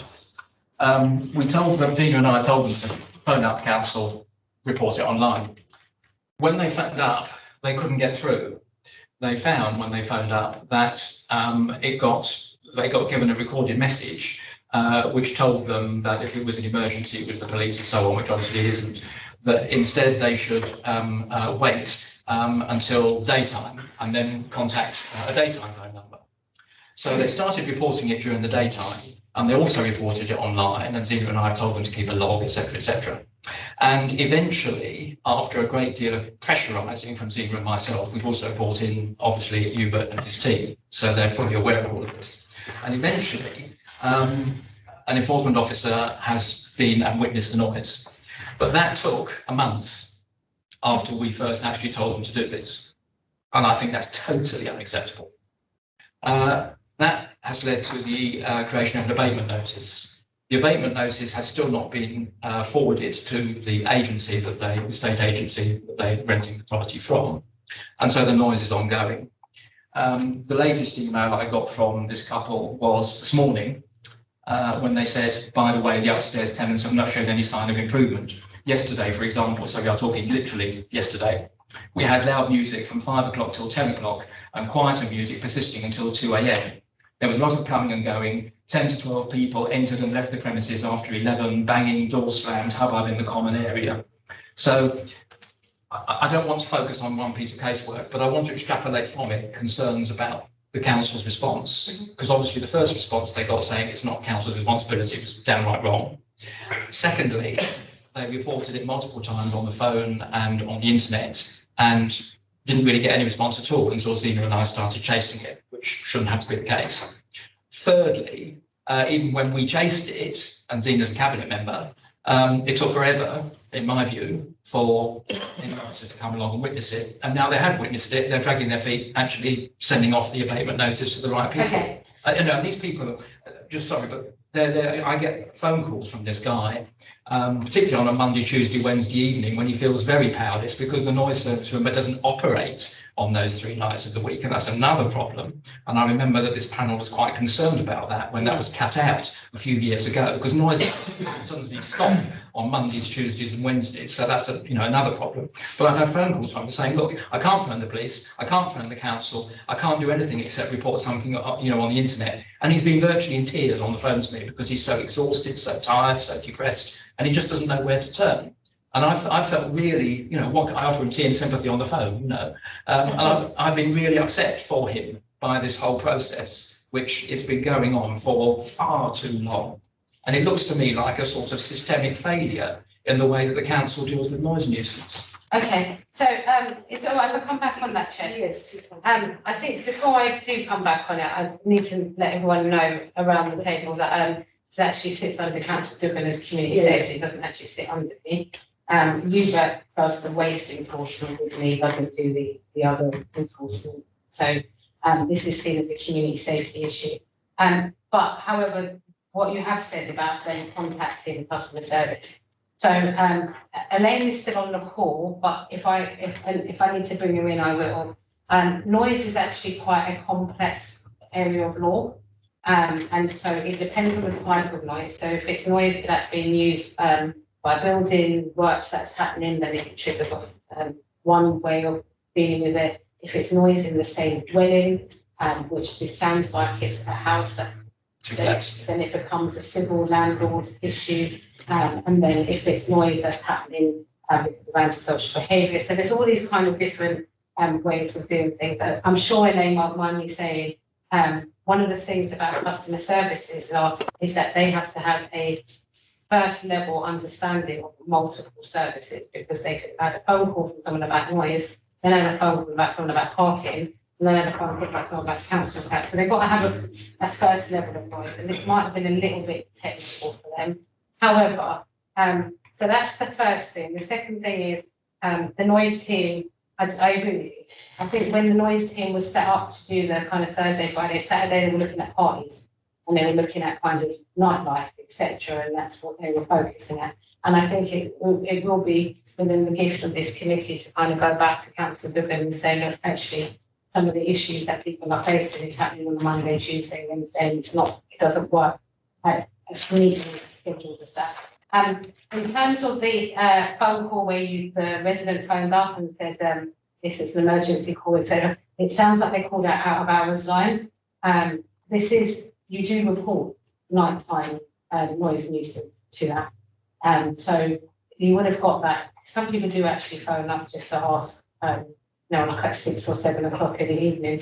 By the way, when's my council tax due? That's not an emergency. So that's what that message is there for. But if you're flooded, if you've got something that's happening now, there's a domestic violence case happening in store, etc., then that's the sort of thing you can call. And the last thing that I would do, and I will ask the chair, or maybe Philip, if you can circulate it, is to start a community trigger warning.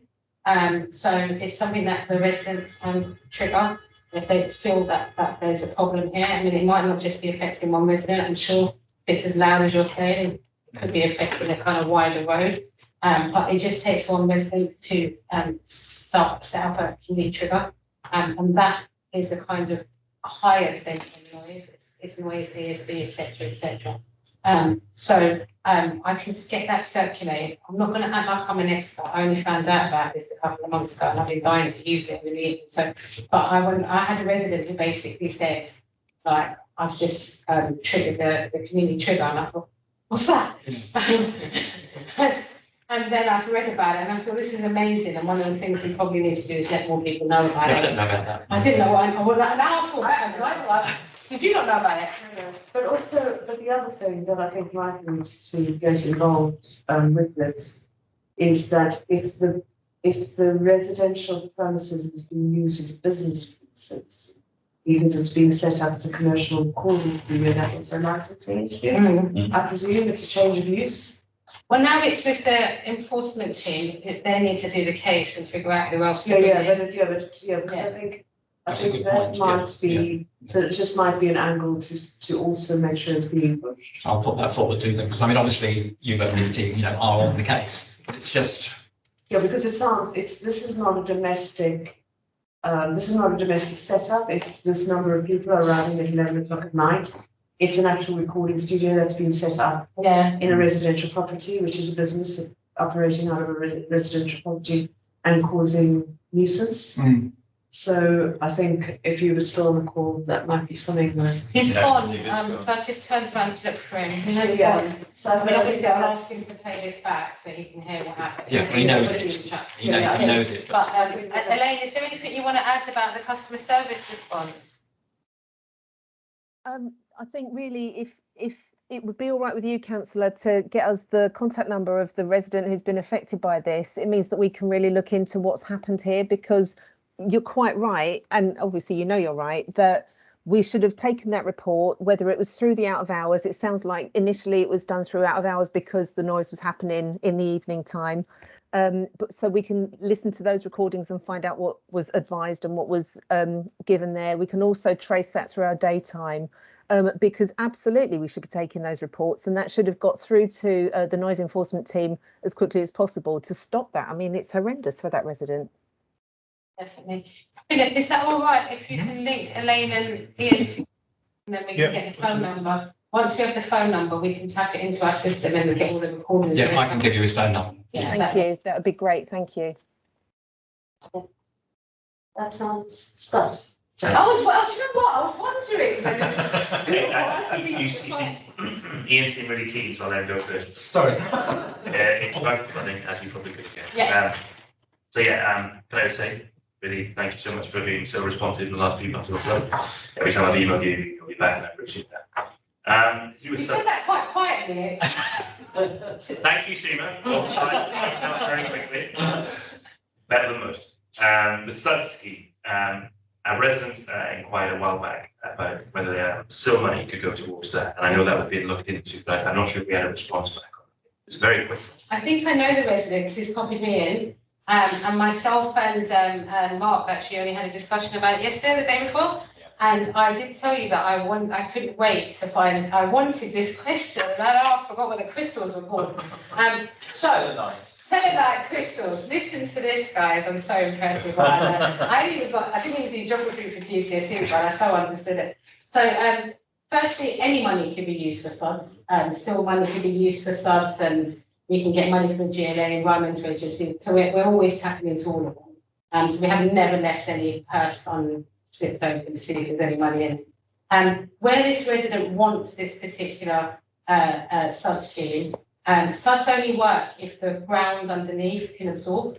So we've already done a borehole. I'm waiting for Mark to correct me. So, shall I stay? Yeah, it's all right. No, I've got it. We've done a borehole. We've not done a borehole, but the boreholes have been done. Boreholes have been done and checked, and basically the material that's underneath there, which includes selenite crystals, is not absorbent. So we'll just basically be putting something on top of something that's waterproof, and it won't soak, it will just drain back out. It's London clay with selenite crystals, and so none of that is porous at all. So effectively, you can put in a soak away with the crates that the guys been talking about. I think Dale calls it might have been. Yeah. Creating 90 cubic meters, I think it was, of storage, but it would just sit there and it'd be a very smelly area because it would just become stagnant because it has no mechanism to then drain away. So it's a good idea in the right location, but that's not the right location. Okay. So follow up to that, obviously, if you get flooding in that area, what's the alternative? So one of the things we need to look at, well, I'm going to use some big words here. If we look at where Hornsey is and Crouch End is, it's at the bottom of the hill. So the topography of the borough basically means that water will come downwards. So we can put loads of things here to catch the water at the bottom of the hill and hopefully get all of it, but there's a huge risk we won't because the storm drains will flood, etc., etc. Or we need to do things that are a bit higher up and get them to catch the water there. Okay. And this is why the Queenswood scheme is vitally important. And it's the biggest thing, not only just to protect people at the bottom of the hill and and who are at kind of bottom of Muswell Hill, etc., to soak up the water before it can come down. It's also to protect the woods. Yeah. If the woods don't have the drainage, then all of that, as we've seen from the current storm unit, some of them trees just went like that because all of the water that was in the mud below wasn't stable enough to keep the tree in place. And so we need to do that Queen's Wood scheme. If there is anything that would be the biggest thing we can do to protect Hornsey, it is the Queen's Wood scheme. Yeah, because definitely the last flooding, when we looked at it, it was because of the water that was coming down. It wasn't because of the mountain. Muswell Hill's like that, so all the water up there is going Yeah, it came down, but it wasn't where it affected us in Hornsey. It was also the water coming down. It was coming down and hitting the underground streams that go under Priory Park, etc. Yeah. So from there, then they came down. Also came down underground from Ali Valley. So, so that might be worth looking at after Queenswood. There is another one in there, isn't there? There is one that we're going to do there. Muswell Hill is substance. Bottom of Muswell Hill subscheme. Yeah. That's right. Because those are going to, but then that is what happened. I mean, the water didn't flow in the floods through people's houses in Hornsey where I am. It came up through the ground into their house. Yeah. Actually, it wasn't a stream going through the house. The water just came up through this and into the ground. But basically, the river Moselle rose. Yeah. So it's about the type of this flood through rivers, but the river actually just rose through people's houses. And then it died again. So in addition to the Muswell Hill scheme, in addition to the Queen's Wood scheme, which we are working very closely with Friends Queenswood on, making really good progress. I think someone's going out to meet them, I think it's early next week, to talk through the latest. And we are getting very close to actually implementing that scheme as well, which is really positive. There's also the Priory Park attenuation tank, which is a Thames Water facility, which is designed for the storage that Councillor Emery was talking about, but that's part of the Thames Water system. And we're not entirely convinced it wasn't working as it should have done previously back in July. So, but we think that they've actually done some work on it to make sure it's functioning properly, so that in the event that we do have a repetition of the type of rainfall we had back in July, we know that the Thames Water have obviously been out and cleared a lot of blockages they had in the sewers. We've obviously been investing a lot of money in terms of clearing the road gullies, making sure that they are functioning as they should do. And interestingly enough, the ones we've actually been out and cleared, they've actually got filled back up again. So it is a repetition process in terms of staying on top of that. So the investment has actually been well placed in relation to giving us some resilience. But there are a number of different things that we are working with Thames Water to actually make sure that their system actually backs up what we're doing as well. And there was anecdotal, that was discussed with you again, there was anecdotal reports from people who said that I think it used to be ours and then it went to Thames Water or something like that, but that they hadn't seen it cleaning out that tank kind of Priory Park. They used to see them cleaning it out. Yeah. And they hadn't been cleaned out for a while. So that's the other thing you need to make sure that. And I think it's really important to note that the sewer system is the whole drainage system is looked after by different people, you know. So you've got the council kind of at the head, and then you've got the kind of torso that's with Thames Water, and then you've got the legs with the environmental agency, and wherever the blockage is. But I know that there were just places all over the borough that I got worried when the resident did report his road to me because the road was Calvert Road. And then I realised that there was a problem, and that was a massive project. He was just saying, oh, the drains are blocked. And I'm like, Calvert Road, drains blocked. No, this is not feeling right to me at all.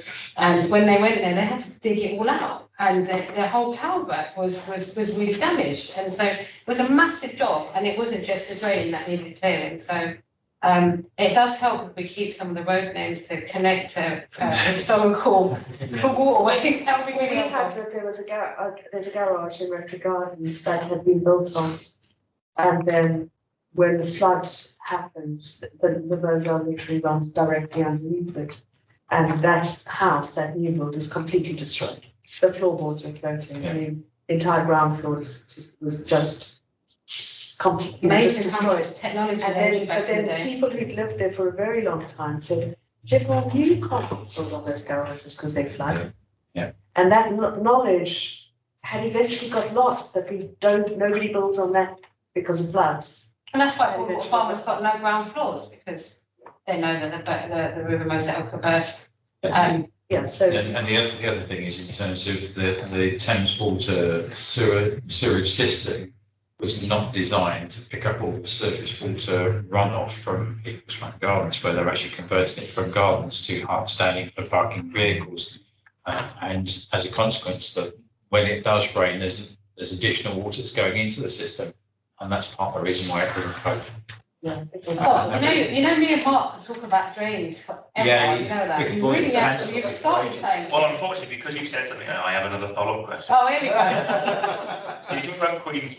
Yeah. A resident emailed me about Coal Forward and some drainage issues there. Now, I'm not sure if this comes under the same kind of area because it's probably more parks, but Coal Forward, the entrances to every single part of the park are now so bogged that you need to have walking boots to get through there. And I was wondering if that area had been looked at in terms of maybe, if not any kind of scheme, but at least some kind of maybe sorting out those entrances so they can be. So Simon's got his hand up, ready to go on this. Simon? Thanks, Mark. Thanks, Chair. If, it's probably me best placed to answer that question, if that's okay. So yes, we're aware of it, and we are in correspondence with one or two residents up there. We've just started a bit of work this week with the team to start scoping out actually putting a permanent footpath along that edge, and that will include improving each of the entrances. As you're aware, the paths both in the woods and in the park itself are tarmac stuff, so we'll be looking to kind of replicate that kind of approach. So we'll design the current issue, as you say, it is like Glastonbury up at the moment, and it's not great for encouraging people into the park or into the woods. So definitely this summer I'd expect us to get the new pathways in with the expanded budget that the council has agreed for this coming year. We'll have the money to do that and rectify that situation. So yes, not an immediate solution, but we will have a permanent solution this summer.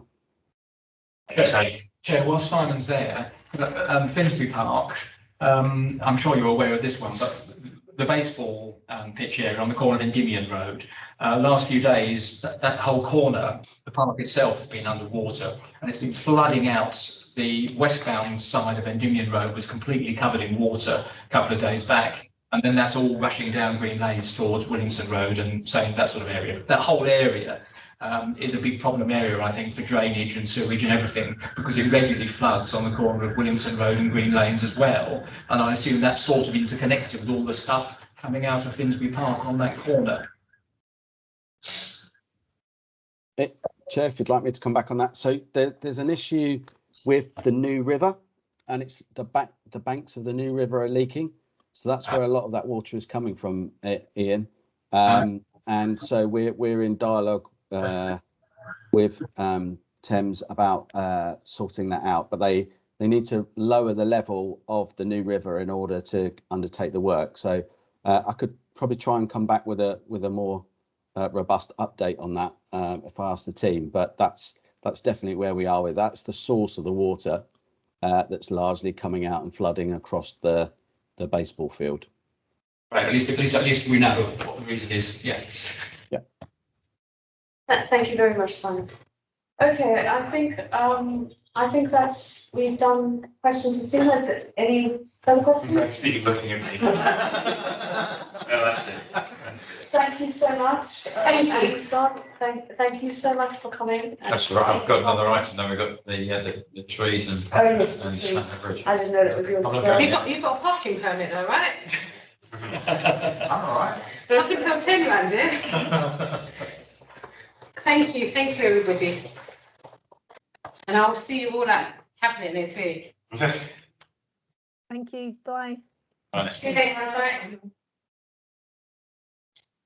Okay. Works, trees on the parkland walk. We have had lots of flurries and social media concern about we know that what happened previously, obviously, with the trees that were cut down. Yeah. And we did have a meeting and we discussed it. And we were assured that we would be proceeding very carefully and that we would not, any contracts we had would be very carefully supervised and we would not be cutting down trees unless it was absolutely essential and we could explain why it was essential, etc. And we have now had a lot of concern about Stanhope Road Bridge. So what is happening there? So I think Simon's going to give you an update. I mean, there are obviously papers in the pack as That's well. right. But I think Simon can actually, is probably the best place to talk this through in conjunction with Alex as well. Thank you. Simon? Thanks, Chair. I'll just put it up on the screen and I'll talk to that if that's okay. Bear with me for a second. Okay. I'll just put that into presentation mode. So everybody should have had this in the pack. So I don't plan to talk to every point on the slide. Otherwise, we'll be here for a lot longer. As you'll be aware, the Parkland Walk is an old railway line, and there are 12 bridges actually along the whole of Parkland Walk, of which 10 are the councils and 2 belong to Islington Council. And of those, there are 7 of them fall to the Parks Department to look after, and Mark, with his other hat on, from a highways perspective, looks after the rest. And so, given that the railway is, circa 1870, a lot of those bridges are coming to the end of their serviceable life. And so a number of years ago, based on the inspections that we were doing on the bridges, were highlighting that actually that was the case. They were coming to the end of their life. And therefore, we embarked on quite a lengthy project to look at each of the bridges in turn and to seek to ensure that they were there for another 120 years. And that's the kind of timeline that we're talking about in terms of the works we're proposing to ensure multiple generations still have the benefit of Parkland Walk. To date, the council, up until this year, committed £3.6 million towards the beginning of that project and has committed another £8 million over the next 5 years to continue that work. And we expect that there'll probably be another 2 million or so to follow after that. So a very expensive project, but it's about ensuring that we continue to have Parkland Walk and that it's protected for the longer term.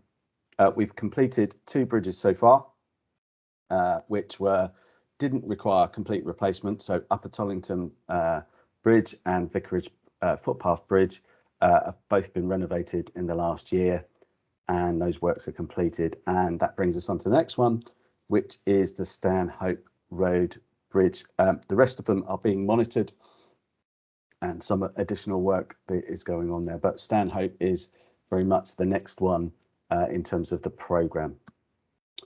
So in terms of Stanhope, as I said, structural inspections have identified that it is in a progressive state of failure.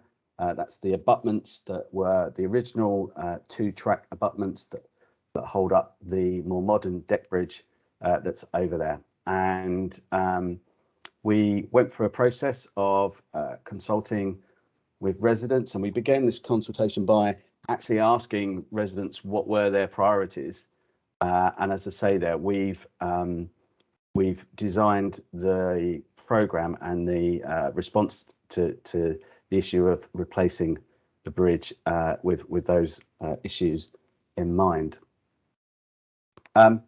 Just to give you a bit of an idea, because the particular concerns that you asked about were about the trees being impacted rather than necessarily other aspects of the design. So the red line on those 2 pictures in front of you is the area that was considered in the planning application that we put forward before December last year and was considered at Planning Committee December. There in that area, there are 174 individual trees, and we are going to be impacting 5 individual trees of that 174, and we've taken out some small groups of trees which have already been achieved. So in terms of the trees that remain there at the moment, the further impact are on 3 very particular trees that we'll focus on in a bit in the future slides. So just in terms of context, it's 3 trees in the remaining trees that are there. So the question was put, well, why are the trees being felled to facilitate the works? So just to go back to that previous slide, there are no trees being felled on the western side of Stanhope Road, and so everything we're talking about is on the eastern side of Stanhope Road. And what isn't maybe immediately clear from that particular picture is that the abutments that are currently there were wide enough to take 2 tracks across Stanhope Road. When the more modern footbridge was replaced, it went on to the original railway abutments. So the abutments that are there are much wider than is what's needed from the current bridge and what would be needed from the future bridge. Now, impacted are 3 remaining trees, which are those kind of darker reddy brown circles there, and they're known as T105, T110 and T111.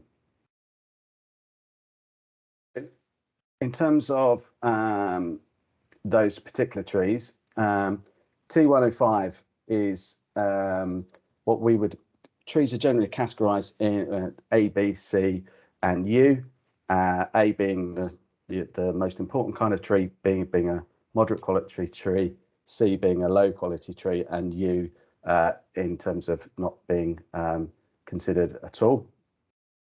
And where we're going with this is that, if I go to the next slide, is the impact on those individual trees.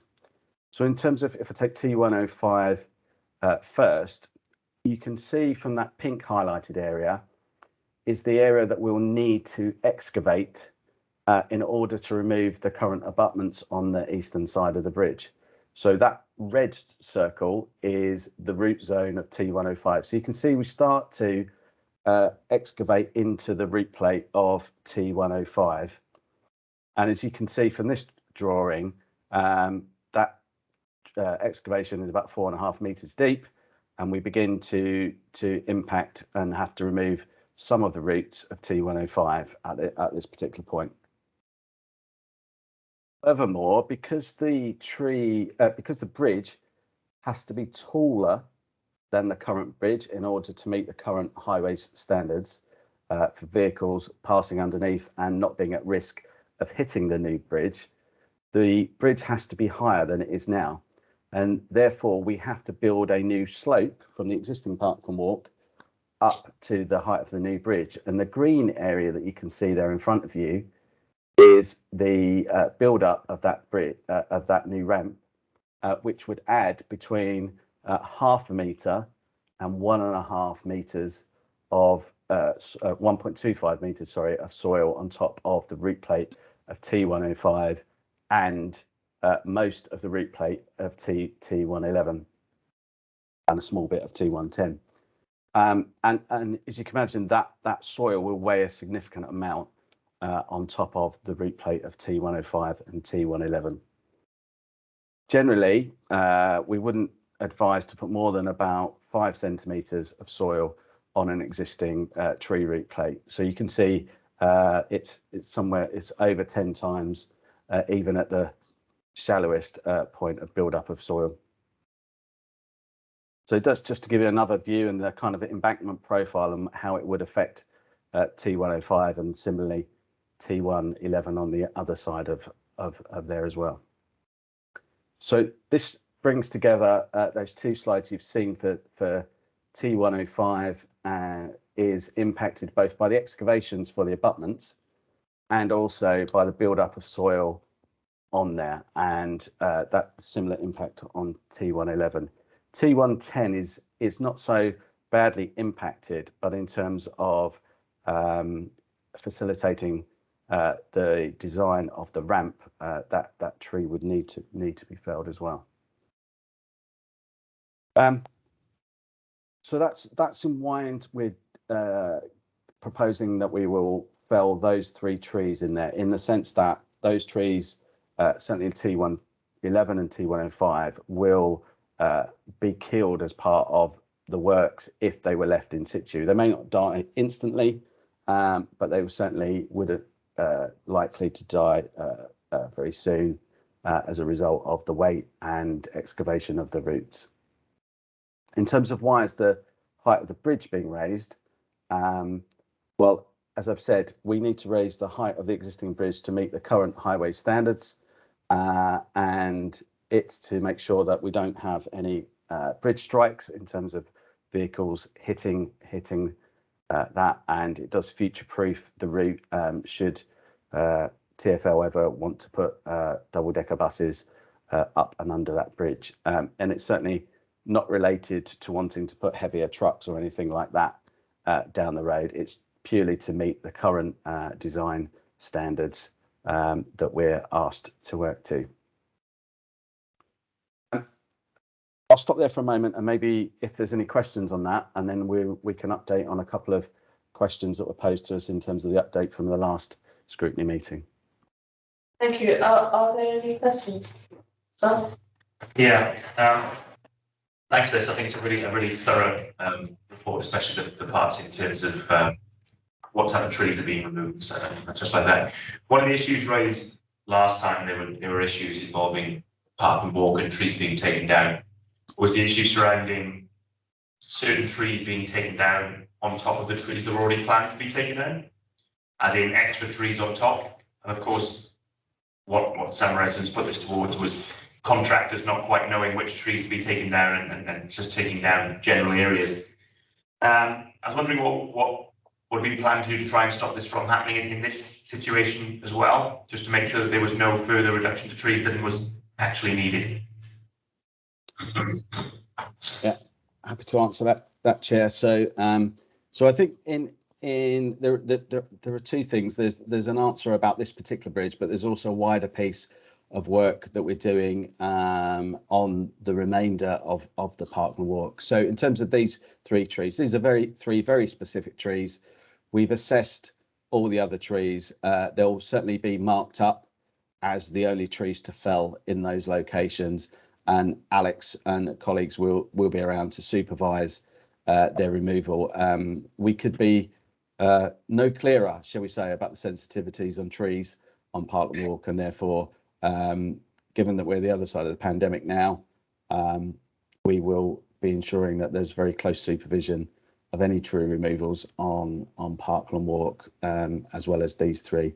In terms of the wider piece of work, because there are still trees to be felled on Parkland Walk in relation to other bridges, what we've agreed with Councillor Carter as the Cabinet member and relayed to stakeholders is that we've undergone a number of further studies. So we have mapped every bridge location in terms of its the details of the heights and the valleys and everything else that are there. We've had a fresh tree survey done of every tree that could be implicated within a distance of 5 meters of each bridge, and we're just in the process of commissioning a ground penetrating radar survey of the roots of each of those trees, so we will know exactly where those roots are. So previously we were working on the basis of any tree within 5 meters of the bridge was at risk of causing damage to the bridge. Therefore, we are going to a few stages further this time and producing detailed maps exactly of the route run of each of those trees, and this will get increasingly important the further away we get from each bridge structure.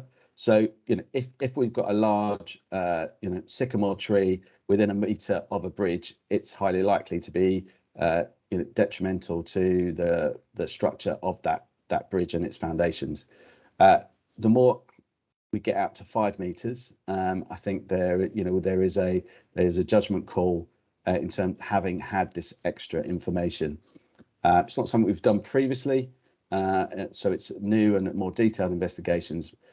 Once we've got that package of information together, then we will be taking all the stakeholders, including the friends, the tree protesters, local ward councillors, anybody that really wants to come to each location and working through that detailed information we've got with Alex there and Annabelle, our nature conservation officer, so that we can have a full discussion on site and so that the public can ask interactively questions as to why. We can look at the plans and the details and therefore we can have a common shared understanding of the necessity of to-do works. One of the things we've agreed as a team is that whatever works are agreed, we'll schedule those at, if you like, the latest possible point at which we could do the works, so that we retain the trees for the longer term, but also with Annabelle's input, also keeping that timber within Parkland Walk, so that we keep the carbon sequestration that would have been achieved in those trees actually in situ, which is becoming a much more common practice in terms of not losing that carbon sequestration. So that we're doing a lot more on that, and hopefully that gives some confidence to the committee that we have taken on board the lessons we learned, and we're going much further this time to ensure members of the community understand the necessity of the work, and they've seen the detail and the working information that we've seen as well. Thank you for that, Simon. Do you mind if I ask one more? Yeah, you can. Is just one more quick one, Simon. It seems like we're on a definite road with this now. And there's still, I see what you're saying though about still going back and forth between the friends groups and such. Okay. Are we still on this set path, or is there any alternative plans that are being considered? So one of the challenges we've got is that the bridges that we have now have deteriorated as a result of the proximity of trees, and therefore if we're going to truly protect the walk going forward, we have to make some interventions. However, those interventions are being made in the context of a new conservation management plan that's being drafted at present with some external ecologists, and the Friends have been involved in that process to date, to ensure that we're doing this in the context of improving the quality of the nature reserve. Through the local plan process, we've been involved in a review of all the sites of importance for nature conservation, SINCs as they're otherwise known, to make sure that we've got up-to-date details of each nature reserve and actually a plan for improving those over the longer term. Certainly one of the issues on Parkland Wood, and Alex might want to say something more about this, is actually with how can I say this delicately, the quality of the trees on Parkland Walk are quite are not brilliant for the nature reserve. Alex, you might want to dig me out of a hole here in terms of me getting into technical detail, but that's a challenge. Alex, did you want to say something about it?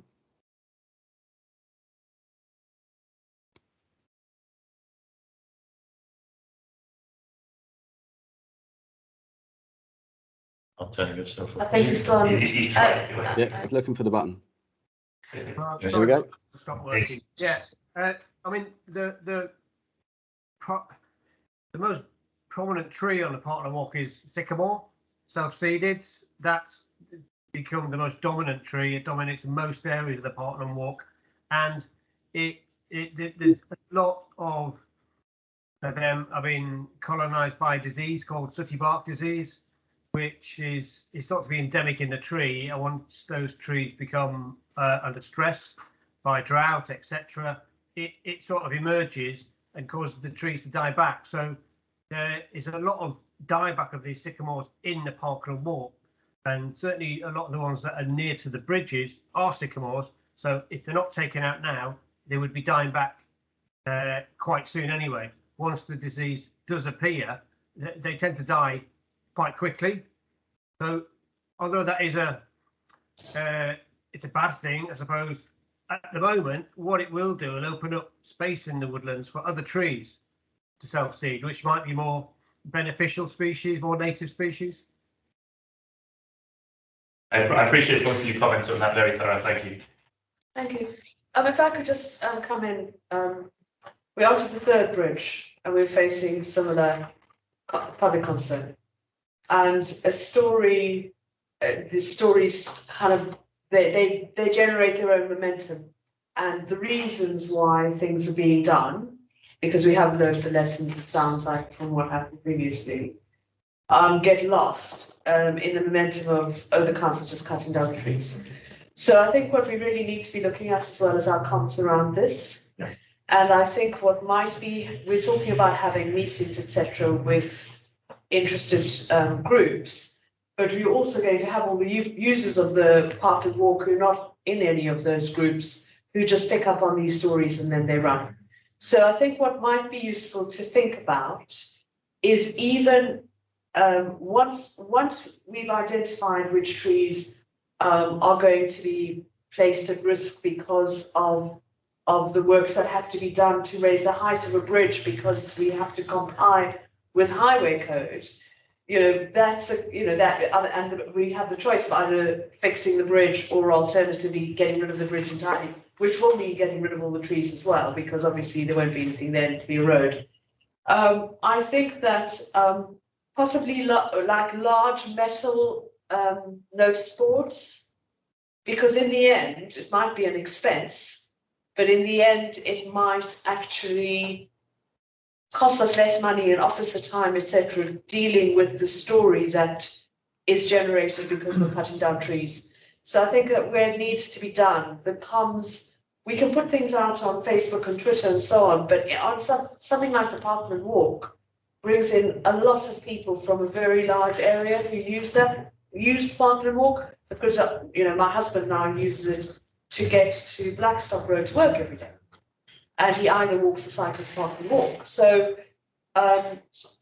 you know, going from Hornsey, and it's going to be picking people up all the way along the way. So if we can think about how we can improve our comms around that, using our local press, using, you know, trying to work out how we improve the comms, because otherwise the story just gets feet that we're just cutting down trees, and then it becomes, you know, more and more people, you know, get involved in it, and it starts getting shared all over on social media, and in actual fact, there may be, as we've seen in this instance, very reasonable reasons why this few number of trees are going to be felled, because they will become damaged in any event by the works that we have to do. Yeah.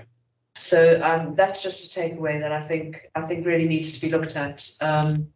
I think the feeling that I just get is that we're hitting it too late. So we have a very engaged, the area that's covered by the Parkland Walk is a very engaged and active community who will be reading planning applications, will be doing, you know, all of those kinds of things. So as soon as something goes in, the comms already need to have been out. So we just need to hit a little bit further. We need to be ahead of it a little bit. Yeah, I mean, some inquiries have already come in, you know, via the press in terms of what's going on at Stanhope Road. What are you doing in relation to the bridge? So we've started that process of actually making sure that the comms team have the information that they need and the understanding that they need to actually get the messaging out of that way. But I think one of the things that, you know, we could potentially do is do some skinning balls out at the bridge in advance, carrying out the work that describes the reasoning behind taking out the 3 trees that we're now talking about. Yeah, that's what I mean. I think that would be really useful, because I think actually it forewarns people in the right way. It gets the positive, it gets the message out in advance of the negative messages getting out. Yeah, that's what I'm trying to. That's what I'm kind of thinking of, because once you've done the work, because you're not going to be applying to the planning permission until we've done the surveys and actually, you know, done everything. But you know, this we have the planning permission elements is already done. So the next stage is to move forward in terms of the procurement process. We're getting a contractor lined up before we actually do the physical work. And so there's this period in between where we need to start getting the comms out in preparation for the actual work itself. Yeah, and I think physical comms, I think would really work. I don't know how much that costs to put up a board, which Not says, much. but it's not, yeah, it won't In be. the grand scheme of things, in That's terms what I of the said. cost of the actual work itself, it is a fraction. Yeah, so let's get something. I mean, the other thing, Chair, is which is often done, which is good practice, is the notice is put on the tree itself. You often see that in the street, this tree is diseased and will therefore have to be, explaining what the thinking behind it, that it's not just some arbitrary felling. But I think getting on the front foot with that will make a huge difference, because this is only the third bridge. So 4 more to go. exactly, we're going to hit this in every single bridge because there will be issues. Sorry. Can I just make a comment, because I was on the planning committee when this was discussed, and actually one of the key reasons we agreed it was that it's making the park walk more accessible to people with wheelchairs and people with buggies and so on. So we need that ramp. That matters. Yeah. Making things more accessible to people with disabilities is really important. And the provision of that ramp does not require the removal of any more trees, which is also another misconception. You're having to take trees down to put in a ramp, and that isn't actually the case. Yeah. It's part as we're using the ground that's being cleared by the removal of the abutments to create that ramp to go up to improve that accessibility, as you say. I think it'll be really useful. Okay, thank you very much for that presentation and for clearing that up so comprehensively. And I will now go on social media and refer them to our scrutiny reports so they can find the paper. It would be quite good if it was published outside of scrutiny, somewhere on the website. When we eventually get to publishing all policies and papers somewhere on the website, it would be excellent. But so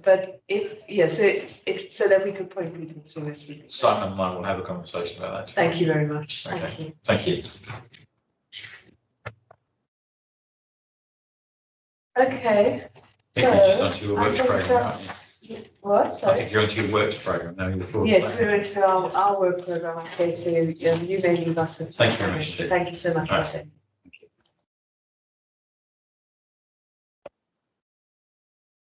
Okay. Come out and next. Yeah, so the work programme, obviously this is the last meeting of the fiscal year and the last meeting before local elections, and who knows what the next iteration of this scrutiny panel will look like.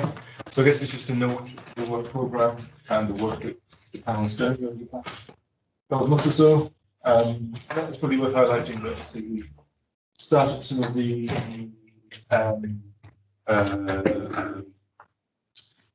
evidence gathering process for scrutiny review around LPN. That has stalled somewhat, given it's been very difficult to engage some of the other boroughs in this process, given the pressures that everyone's under. So I guess to note that that'll be rolled over I think from there into the next work plan, and the future panel can take a decision on that. Okay. Thank you. And we'll need to look at. I think it's worth us in advance of May looking at the programme for the next environmental panel. Yeah, absolutely. So there'll be a meeting in June. There'll be a bit manic with the new members, so it'll be worth having an idea of some of the items thinking of some programming. So process of that. Okay. I think that's it. Any other business? Other than to say thank you, Phil, for your support this year. And